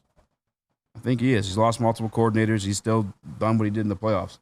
He just keeps losing to the same guy. Because he has Caleb, Josh I know Allen. you have something to say on that one. Nick, Chris, we'll continue this conversation when we get back. But first, I got to tell you guys about Randy Wise. Right now, grab your celebrities, grab your golf clubs, and scan the QR code above my head because you can join the Randy Wise Celebrity Golf Tour. Yesterday, at the Calvin Johnson Celebrity Golf event, annual golf event. Yesterday was the second one. We're going to do it again next year. You guys could join it just by simply scanning the QR code. We had a guy from the Randy Wise Automotive team there yesterday who won. Scan the QR code, and you can join Calvin Johnson and more in a foursome in the Randy Wise Automotive Team Celebrity Golf Tour.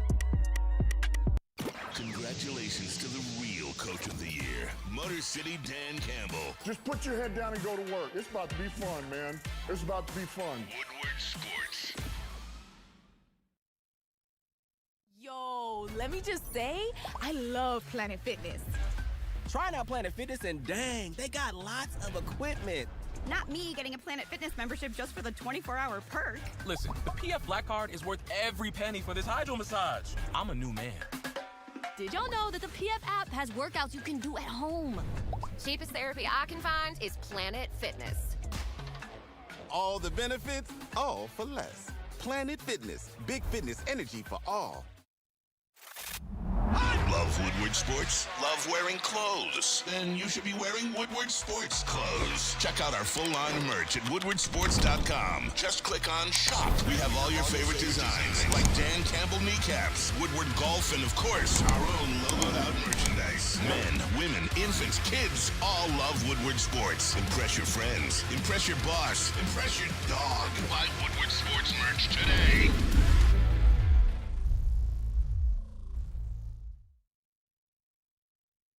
Soroki's Crispy Chicken and Pizza is taking over Michigan. Locations are popping up all over Metro Detroit. Make sure you tap in. They just opened one in Madison Heights.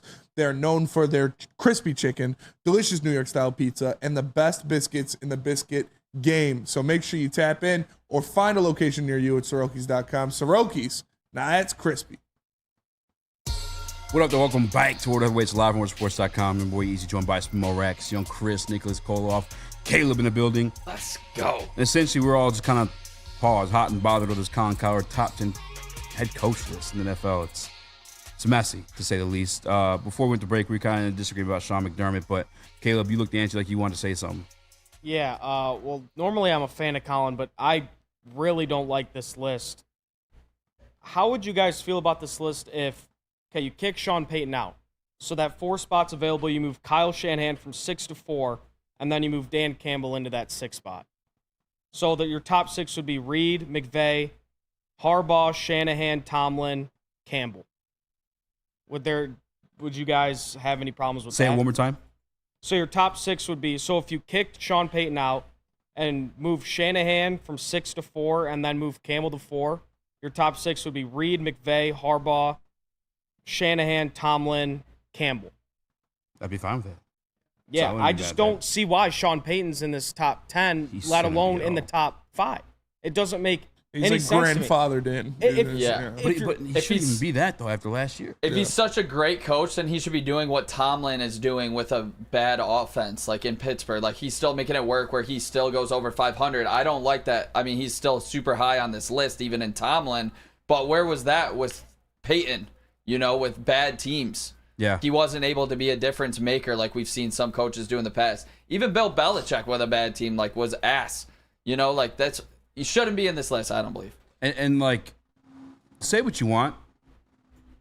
Russell Wilson's a Super Bowl winning quarterback. He's not chopped liver. He may be headed towards that in his career, but he's not that. Matter of fact, last year, I think he finished with 4 less touchdown passes than Jared Goff. Russell Wilson, he was a scapegoat for Sean Payton's mess last year. I think Sean Payton's very self-entitled. You look at how he kind of just went and dissed, I think it was Dan, whatever the hell his name is, ended up being the offensive coordinator for the Jets, which their offense was bad, but we know Zach Wilson also sucks too.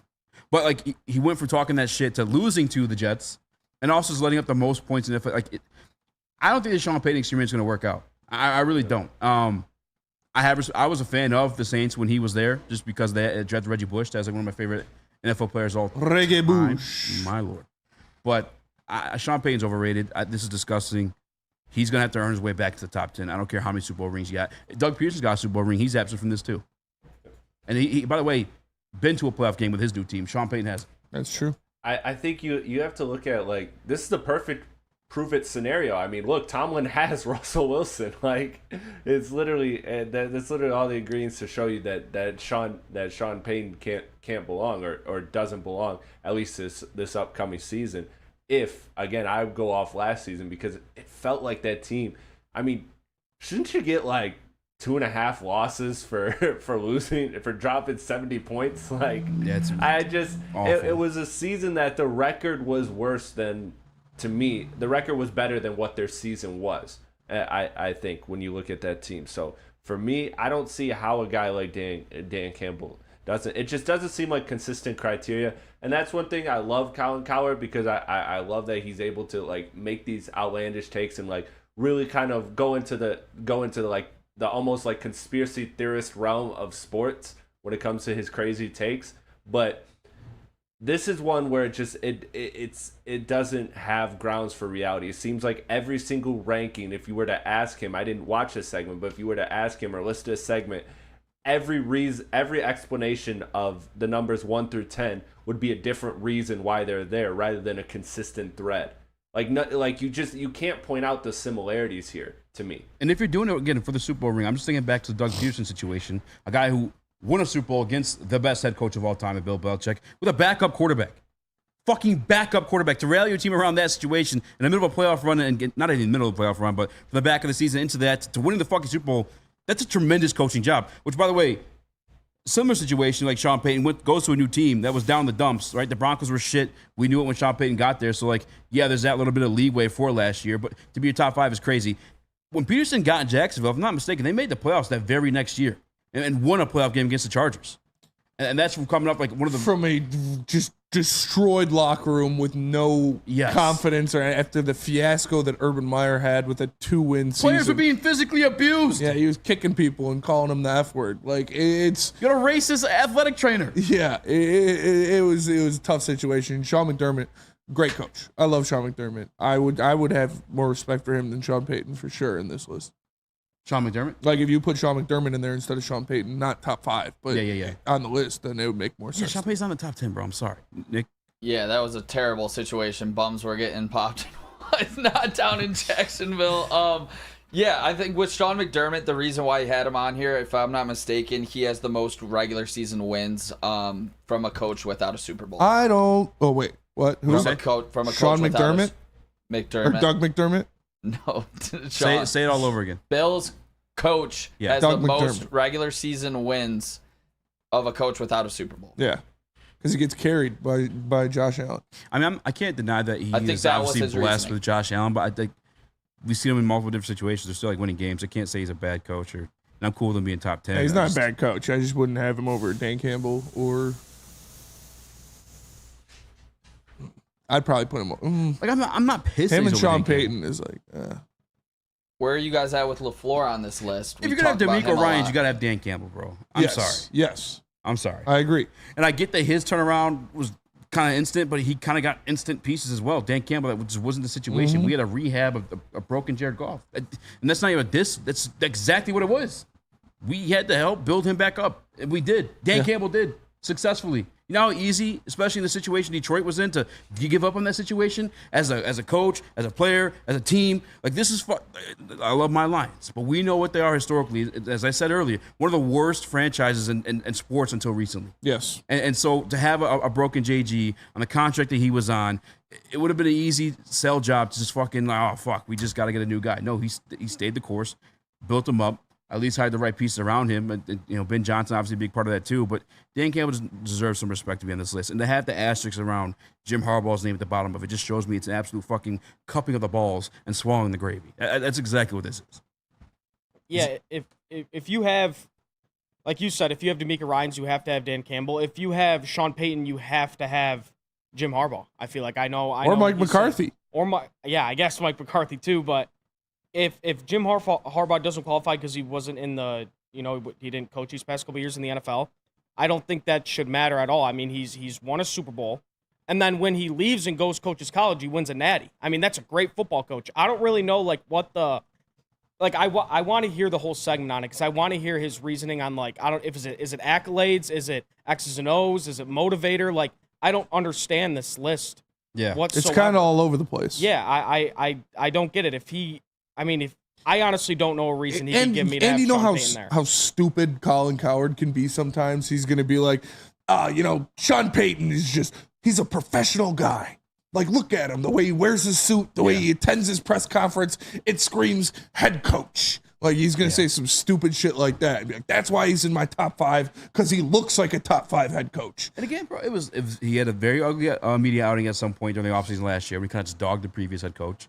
Like, there's a lot of people frown down on that, which because you're just not supposed to do that in the NFL league. I guess it's on the unspoken rules. Another piece of it, too, is, I'm looking back at Dan Campbell, by the way, a guy who we think should be on this list. Not even necessarily in the top 5, but on the fucking list. Took Sean Payton to school last year in Detroit. Spanked him. Whooped his ass. Had him yelling as veteran quarterback after he tried to go for it on 4th down and wasn't successful. Sorry. That's on you, bud. You can call a timeout. You can do whatever you need to stop that play. Like that 4th down call on you.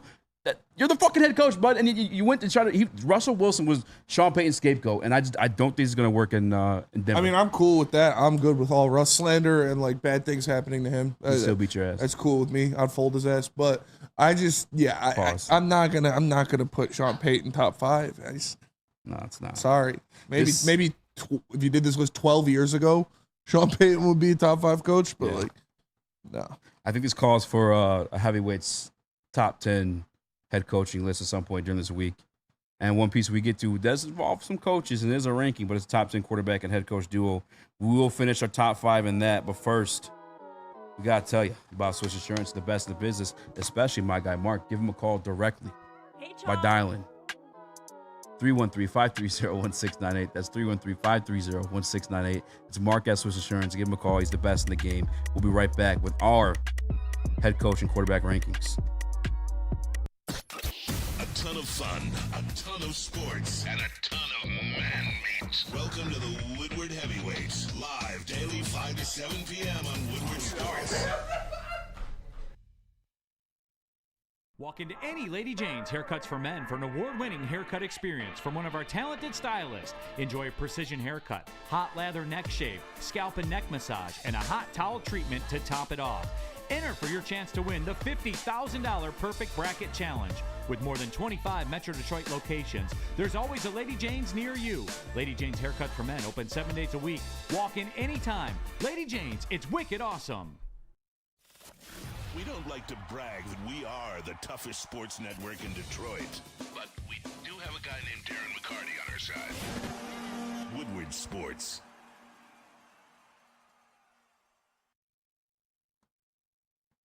Join the best youth football league in Metro Detroit. The Boys and Girls Club of Southeastern Michigan's 3C Sports League offers youth ages 5 to 14 with 6 exciting teams to choose from in Detroit, Belleville, Highland Park, at East Point rather. All coaches are trained, certified, and undergo background checks. Register for football or cheer at bgcsm.org. Equipment, meals, and transportation included, all for a chance to play the championship at Ford Field where the Lions play, just for $175 per child. Put the youth back in youth sports with BGCSM 3C Sports. What up, there? Welcome back to World Heavyweights Live on WorldSports.com. I'm easy, joined by Spencer Raxter, Chris, Nicholas Koloff, a.k.a. Microwave Mario. We got Caleb in the building as well. Smash that like button. Be a friend. Tell a friend. Share the stream. Moving on. Yesterday, we started our top 10 head coaching and quarterback combos. It did get complicated, and I probably will redo a list at some point just for myself. So I kind of agree with what we said. Like, kind of got to live separately. Yeah, it's tough. But either way, here's the top 5, Spinny. I'll let you go first. All right, my top 5 coach quarterback combo in the NFL. Number 1, I mean, everybody knows what number 1 is. It's Patrick Mahomes and Andy Reid. Yeah. Wow. I don't think it deserves. Yeah. Oh shit. Bro. Wow. What? Like that's the obvious. It's the obvious choice. Number 2, I got Lamar Jackson and Jim Harbaugh, because you've got a 2-time MVP of the NFL and a Super Bowl winning head coach, and you're not going to find that combination anywhere else in the NFL except for Patrick Mahomes and Andy Reid. So that's where I got them. At number 3, I got Stafford and McVay. Again, Super Bowl winning, gunslinging quarterback, Super Bowl winning, offensive genius head coach. At number 4, I have Allen and McDermott, and that is extremely inflated by Josh Allen being the second best quarterback in the NFL. And at number 5, I have Joe Burrow and Zach Taylor. I think they are both in the I'd say Joe Burrow is, you could argue him more of a top 5 quarterback than you can Zach Taylor, a top 5 head coach. But I think Zach Taylor's in my top 10 head coaches in the NFL. Spoiler alert, if we're going to do that list. I like Zach Taylor. I like Zach Taylor a lot. I think he is a great offensive mind. I think he does a lot for that team. And like Joe Burrow, obviously he's had a couple injury-plagued seasons, but I think he, when healthy, when right, he is a top 5 talent in the NFL at quarterback. Wow. Nick, I want to see yours. My list? Yeah, I want to see. You explain Goff and Campbell being number 1. Yeah, and if Josh Allen had any other head coach, he'd be like 2 or 3. That combination would be. Mine looks similar to Spenny's, and I'm sure it's gonna look extremely similar to yours. Besides the Ravens, so let's run it. Number 1, Mahomes and Reid, baby. Number 2, Jackson and Harbaugh, for the same reason Spenmo just said. And number 3, for the guys that couldn't get anything done in the past, the guy who couldn't do anything with the Rams, with the offensive mastermind. He took them to a Super Bowl. What do you mean he couldn't do anything? This is the joke. I'm being McVay right now because I'm scapegoating Jared Goff. Put him to the side. You're getting him to Detroit. What did he do? He got us our first 2 playoff wins in 30-plus years, my lifetime. Changed the way that this city looks at football under Jared Goff and Dan Campbell. I got them in the top 3 because they did what no one said they could do. And I believe they're going to get the whole big enchilada this year in the Super Bowl. So it's a little preemptive. And speaking about preemptive, it's Stroud and Ryans. 2 up-and-coming stars. I thought they had a massive first rookie year from both. And I think they're going to continue to just grow. I think this is going to be a top, I'm going to say like top 4 or 5 team in the NFL this season. And for the last one, Stafford and McVay. The amount of McVay just, what you like to say, gawking, that everybody does for Sean McVay. When they had an amazing super team around it. Let's not forget that. I do believe he's a good coach. He's my number 5 quarterback rank here, but they had an amazing stacked team around it. And the way that he scapegoated and blamed Goff and went out to Cabo to go sneak around with his little pretty boy, Matthew Stafford, pisses me off. What was and that's the why result he's of it, number Nick? 5. A Super Bowl. Oh, whoa! Yes, that's why he's 5th on my list, because he has a crazy Hall work. of Famer Aaron Donald, Hall of Famer Aaron Donald, Hall of Famer Jalen Ramsey. You think about Hall of Famer Von Miller. How many more you want me to name? Cooper Kupp, OBJ, great player. That's what I'm talking about. That was a stacked-ass team, and you guys know it. If you guys want to give all the credit to McVay and Stafford, be my guest, but I got him at 5 for that reason. I'm not giving all the credit to McVay and Stafford, but McVay is one of the best head coaches in the league. And I got him as top one. 3 without a doubt. I got him at 5. Yeah. But to call it gawking is just crazy. That is gawking for sure. I think having two guys. They call that gawking, but then having two duos who haven't been to a Super Bowl together over a Super Bowl winning duo is pretty crazy to me. It is kind of wild. It's projected what you think, because you cannot look me in the eyes and say right now, based off of accolades, these guys are better. So I think you're a little premature with Stroud and Ryans and Goff and Campbell. It very well could be at the end of the season if those two teams face off in the Super Bowl. But it's all right. One question then, if you guys want to say that for this team last season, if you put the Aaron Donald that was on that Super Bowl team, that Jalen Ramsey that was on that Super Bowl team, and that Von Miller that was on that Super Bowl team on the Detroit Lions, do you guys think they win a Super Bowl? Yeah, probably. If you put Let's Matt go. Stafford on that Rams team that lost in the Super Bowl, do you think they win a Super Bowl? What do you mean? Oh no, probably not. No? Why? I don't. That was just a very sloppy all-around game from both sides. I don't know. Okay. That's what I got. All right. That was a low-scoring event. Who is objectively who is a better quarterback, Matt Stafford or Jared Goff? Okay, I'm not going down this path again. I think Stafford has a better arm talent. I think there's things that Jared Goff does better. Okay, but if you're ranking quarterbacks, Stafford goes higher. Okay, and if you're ranking head coaches, who's higher, McVay or Dan Campbell? Right now, I guess I'm asking. I'm gonna say fucking Dan Campbell right now, in my eyes. That's objectively incorrect. Okay, around the league, I get he's an offensive mastermind. I'm saying in my eyes, to do what they did in Detroit holds so much weight in my heart and in my head, where I have him as a top 3, both quarterback and coach. Well, that's what I'm going with. I'm just saying, if you can't say that either of them are better than the other guys, how can they be ranked over them?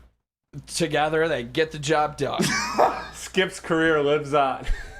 Okay, but if I just asked you guys and you both said if you put Donald Ramsey Cup on this, or Donald Ramsey and Von Miller on this defense, and they already have Super Bowl. We already have Sam Laporta, Jameer Gibbs, Amon-Ra St. Brown, fucking Penei. So we already have the best offensive line. It'd be the best team in history, maybe. There's other things that the Lions had better than that Rams Super Bowl team. So yeah, if you handpick the things that Detroit just so happened to need and leave all of the great things that Detroit has, I'm just saying that was a super team on the Rams. I mean, it was a good team, no doubt. It was, but the Super Bowl winning team. Let's hear your list, Easy. Let's go. Let's see it. Veteran versions of these players. Somebody they're in the Hall of Fame or not?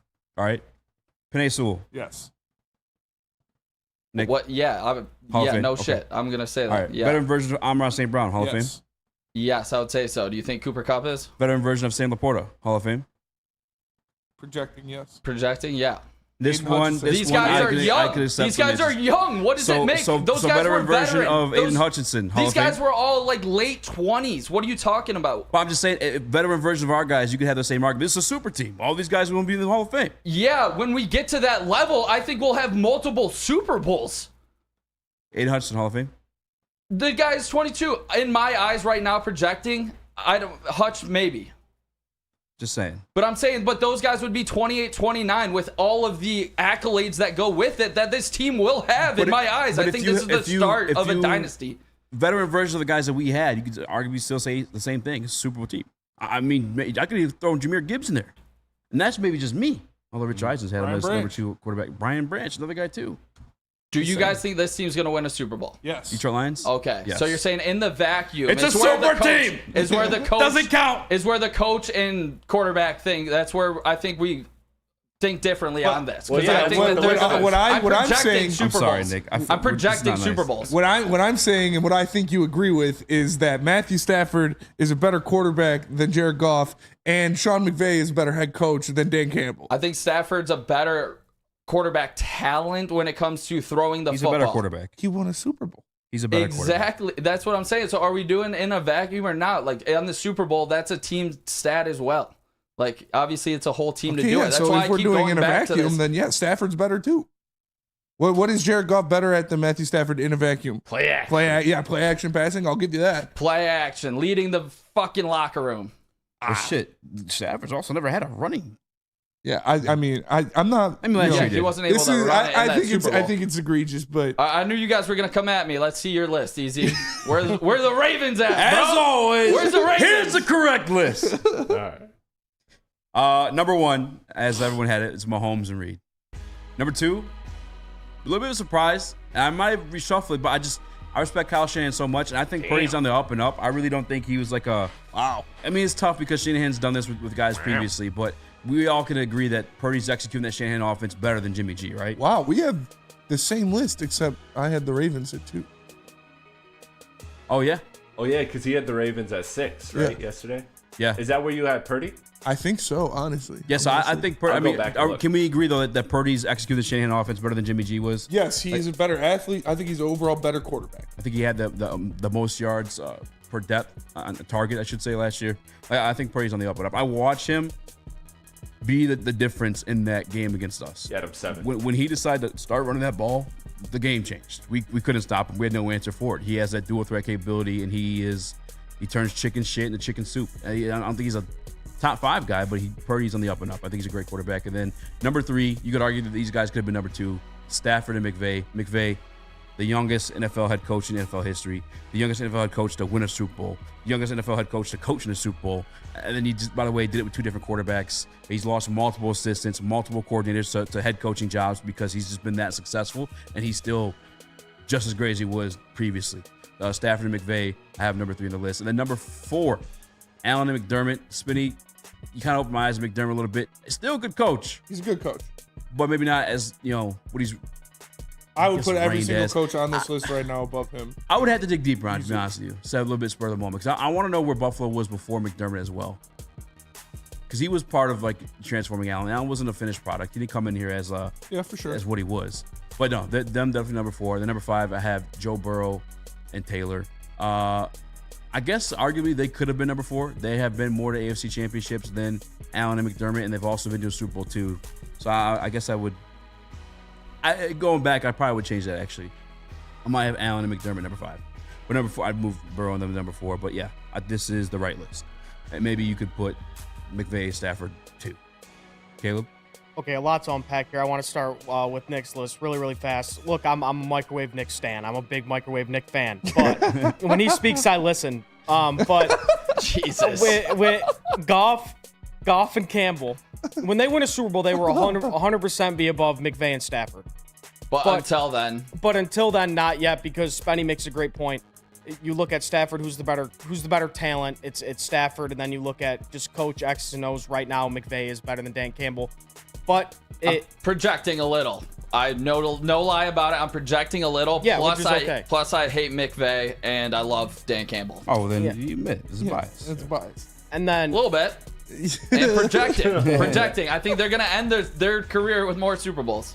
And then Easy. I know you said the list was kind of whatever. It was tough to do because you don't really know how to I didn't have a set formula for it. Yeah. So Spenny made the point. Stafford versus Goff, talent, and then McVay versus Campbell, talent. So you had the 49ers second over Baltimore. You two had Baltimore flip-flop. Yes. So you take Purdy versus Lamar, and then you take Harbaugh versus Shanahan, and I think I would take Shanahan over Harbaugh. I think it's there's pretty a debate close. there. Yeah, I think you could debate it. I would too, but I think you can debate it. Yeah, and the knock you had on Lamar and Harbaugh is they couldn't win in the playoffs. They couldn't get past the AFC Championship. The 49ers, they keep getting there, but they're doing the same thing. They can't win it all. Mm-hmm. So I don't know. Yesterday when I said the reason I like Spenny's list because I knew what the top 5 was, and that's because I'm a big Lamar and Harbaugh guy, and I think they get disrespected, but that's a tough AFC to get through with guys like Mahomes. I know they lost a tough one to Tennessee a couple years ago, that variable team, but yeah, overall I think Spenny wins the top 10 coach QB rankings. Boo! You're fired. No, but you said you will redo the list, and I'd like to see your new list kind of because. Not much change, to be honest. Yeah, because now I have a set formula. I'm going to judge both in a vacuum. I'm gonna give like a 10-point grading scale, and I'm gonna just add 5 plus 6 or McVay's point just to piss off Nick, a 10 plus. Yeah, well, I mean, we all 7 know in Stafford. We all know I was gonna get ridiculed for having Goff so high up on this list. So whatever. Yeah. I back my guy that has actually brought me good things here. So that's why I stuck with my list. Just for me. I mean, at least you're just openly admitting that it's biased. Lamar and Harbaugh. 2 playoff wins in Detroit? What is biased about that? Yeah, that is literally a biased statement. You said at least you just said I backed my guy that brought me good things here. Compared to a Super Bowl with prime Hall of Famers. Who was in their prime? Because Von Miller certainly wasn't. Neither was Jalen Ramsey. Donald and Ramsey. Ramsey went for like 2 first rounders. Aaron Donald Cup was. No, Ramsey didn't go for 2 first rounders. Oh no, yeah, you're right. When they originally got him. Real quick, Lamar Jackson, the reason why I weigh that lower than I would Josh Allen and them, because Josh Allen and them beat Lamar and them in the playoffs. And then I think Lamar also, obviously the Tennessee loss he had too. First time around, not really count, but I think they lost to like the Chargers at once upon a time as well. Where I feel like Allen and McDermott, they've only been limited by guys that have gone to the Super Bowl in terms of like Joe Burrow, just the one time in the playoffs, and then repeatedly Patrick Mahomes. Yeah. Like I think they missed a field goal this year to go or to tie it up to be in overtime at the very least. Didn't they? Did the Bills? Buffalo? Yeah. Yeah, they did. It was against KC. It was like that windy cold game. Yeah. But yeah, no, you make a great point, Spenny. It's a tough list to make, but I 100% agree. Like Allen's road has been, he just couldn't get past Mahomes, and there's been guys that Lamar should have beaten that he didn't. So that's a great point. Mm-hmm. Will, tomorrow you guys want to do a head coaching list, or we want to split it up? We'll talk about it during the break. So we're well over. I apologize. Tell us about Mark White. Sure, easy. I'll tell us about Mark White. Mark White gonna do you right. Mark White gonna change your life. Save you up to $5,000 in the closing costs in your new home. Call Mark White at 248-290-8242 or visit him at markwhitesells.com. That's 248-290-8242. Again, visit him at markwhitesells.com. Thank you to the Detroit Lions and Sheila Ham for the best season in Lions history. Now it's time to let Brad Holmes cook. Woodward Sports.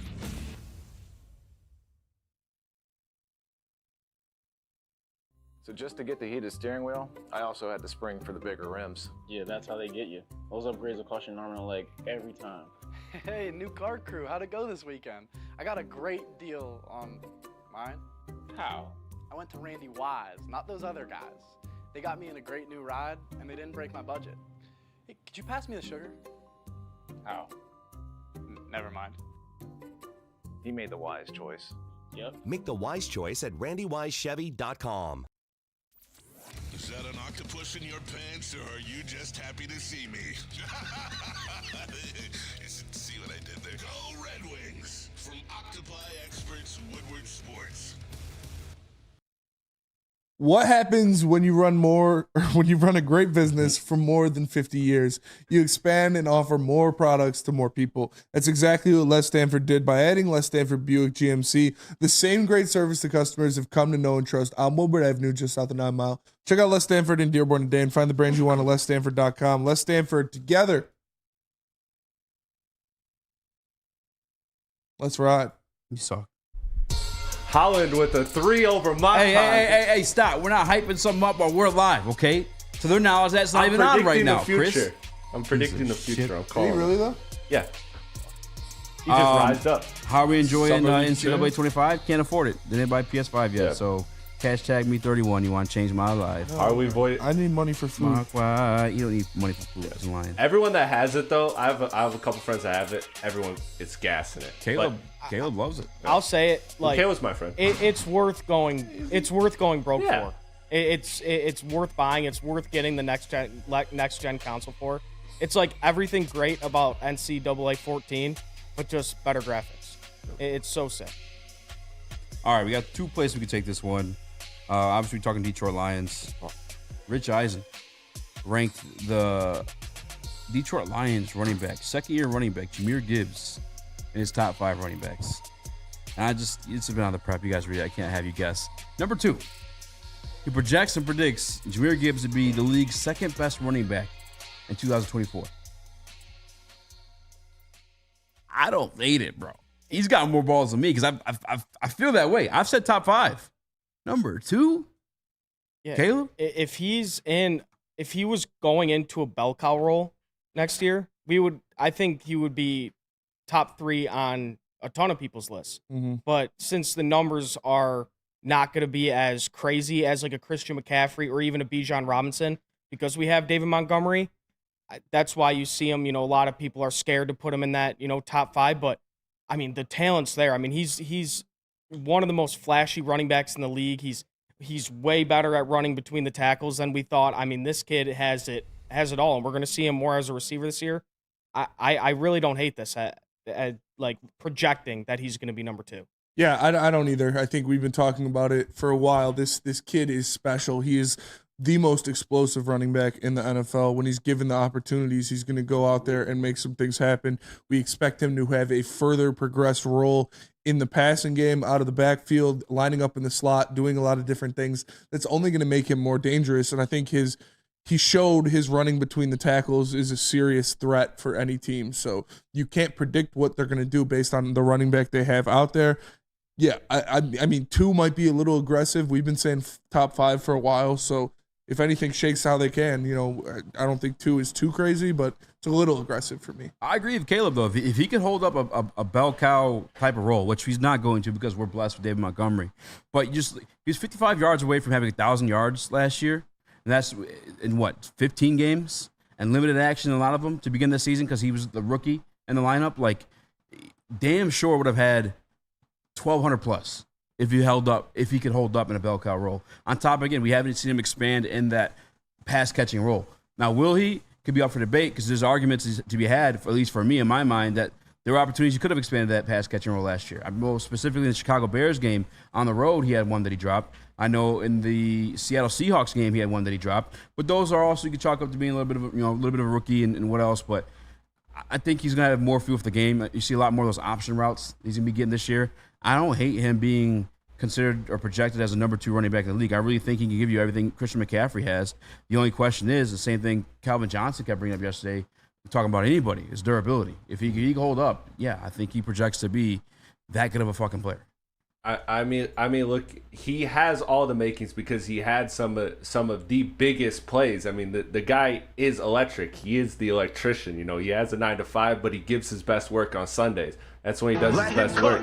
And I don't see a reason why it's impossible to look at the numbers. Could it be like an Amon-Ra situation where Amon-Ra necessarily didn't have in some statistical categories, like he didn't have the most, the most yards, but he would have the most receptions. Like Gibbs, I can see him shining because this offense is so specific and everybody plays to their strengths that he may not have the most rushing yards, but he could have the most rushing touchdowns. Like I don't see that or the most amount of 20 plus rushing yard plays. Like I don't see a world in which he can't do these. He can't do some of those things that put him maybe top 5s number wise, but when you look at his numbers and compare it to the Rex and contextualize it, I don't see why you can't contextualize him as a number 2 running back in the league. I see that as a possibility for sure. Nick, you got Jared Goff and Dan Campbell. Yeah, I mean, it's been a long offseason with hyping up Gibbs, and I've said from the start, I think he could be a top 3 type guy. So, I mean, top 2, I mean, is it really too crazy to go out on that limb? If I already said top 3, not really. Yeah, I think that if the touches are there, he is gonna become like that guy after you draft McCaffrey in a fantasy league or something. Gibbs is gonna be that number 2 guy. When you think about the receptions he's gonna get, obviously the yards. The one thing that I would put a pause on in some of this would be some touchdown situations, because I think if it gets short in goal, then they're gonna go to Monty. But they still last year though gave Gibbs carries within the 5, and he cashed in. I think he did against the Rams in the playoffs. He had 11 total touchdowns, but yeah. I just think if it comes down to like needing a yard, I mean, do you think they would go this year? I mean, if it's you right now at the 2-yard line, 4th and 2, need 2 yards, you going with Gibbs or Monty? It's a great question. Playoff game, NFC Championship game. They say it all the time that some guys need to get the ball a few times to get like their feet under them or to get a feel for the game. I'd probably go off of that, but I'm just saying last year they gave him the ball in those moments. I think they had one against, and this was a situation you'd give it to him going out wide, but like I think in the Rams game they gave one to him right the middle. Yeah, I think he can be a top 2 back. I mean, I already said top 3, but I think he can be top 2. I'm here for it. What? Nothing. It's making me laugh. B42 Wallaby Way, Cindy? No. But yeah. No, but yeah. Gibbs, he's got the potential. He's got the potential to be the best back in the NFL. Obviously, I don't think that's going to happen unless something happens to Christian McCaffrey. But the kid's got it all, man. I expect him to be a great player. Tell us about merch, Chris. Merch. Are you tired of the same old Detroit sports? Detroit. And this guy's mic was muted. But head on over to WoodwardSports.com. Click the shop tab today. They got hoodies, tees, hats, all that guaranteed to turn heads. So head on over to WoodwardSports.com. Click that shop tab today and get yourself some brand new merch. Love Woodward Sports? Love wearing clothes? Then you should be wearing Woodward Sports clothes. Check out our full line of merch at WoodwardSports.com. Just click on Shop. We have all your favorite designs, like Dan Campbell kneecaps, Woodward Golf, and of course, our own logoed out merchandise. Men, women, infants, kids, all love Woodward Sports. Impress your friends. Impress your boss. Impress your dog. Buy Woodward Sports merch today.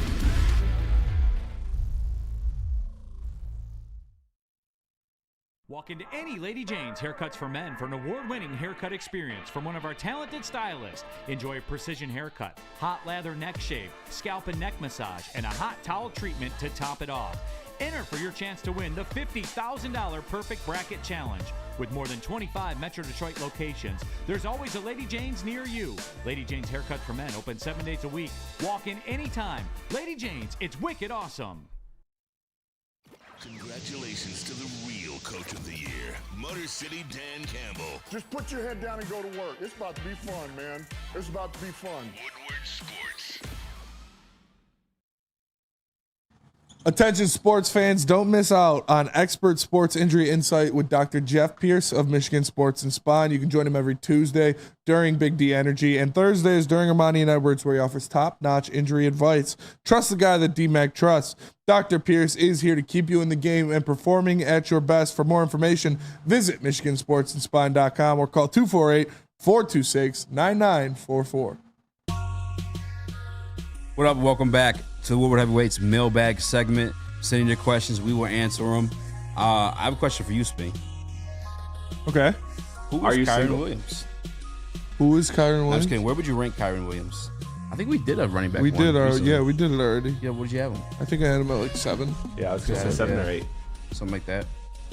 Is he a guy you need a year out of, or do you like he's for sure top 10? I think he's for sure top 10 guy. He looked pretty damn good last year. Okay. Yeah, I would have to look at like all the backs. Like I would have to look at all the names, but yeah, he was a vocal point of that Rams offense last year. So I mean, I would say he's bona fide top 10. Mailbag and a hot take too from our guy the away fan. He says the Red Wings will bring Lord Stanley home before the Detroit Lions win a Super Bowl. Away fan, big fat hog spirit. You're wrong on that one. They seem far away. Too far? He's tripping, right? Yeah. Yeah, Lions The are Lions going are to doing it this year. And if not this year, next year. So Yeah, I'm not even down on the Red Wings. The Lions are going to win this year, so that would have to. Super Bowl happens before the Stanley Cup. It's not going to happen. True that, and they got to be at least And like before the NBA championship. They got to be like further than like 10th in best odds, maybe like further than 12th. Who'd you rather have this year? Just this year. I'm just curious about it. Derrick Henry or Kyron Williams? Kyron Williams. I like his what's the word I'm looking for? Vision. Consistency. Moxie. His pizzazz. Versatility. Versatility. Yes, versatility. Thank you.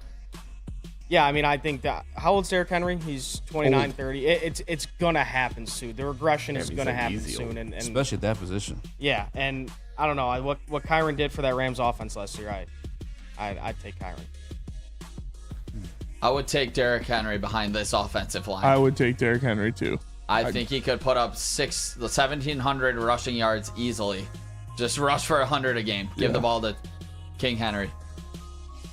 Mailbag. Do the Detroit Pistons make a comeback in the Summer League game? Absolutely. No. Weren't they down double digits the last game? I think they were actually. Yeah. Yeah.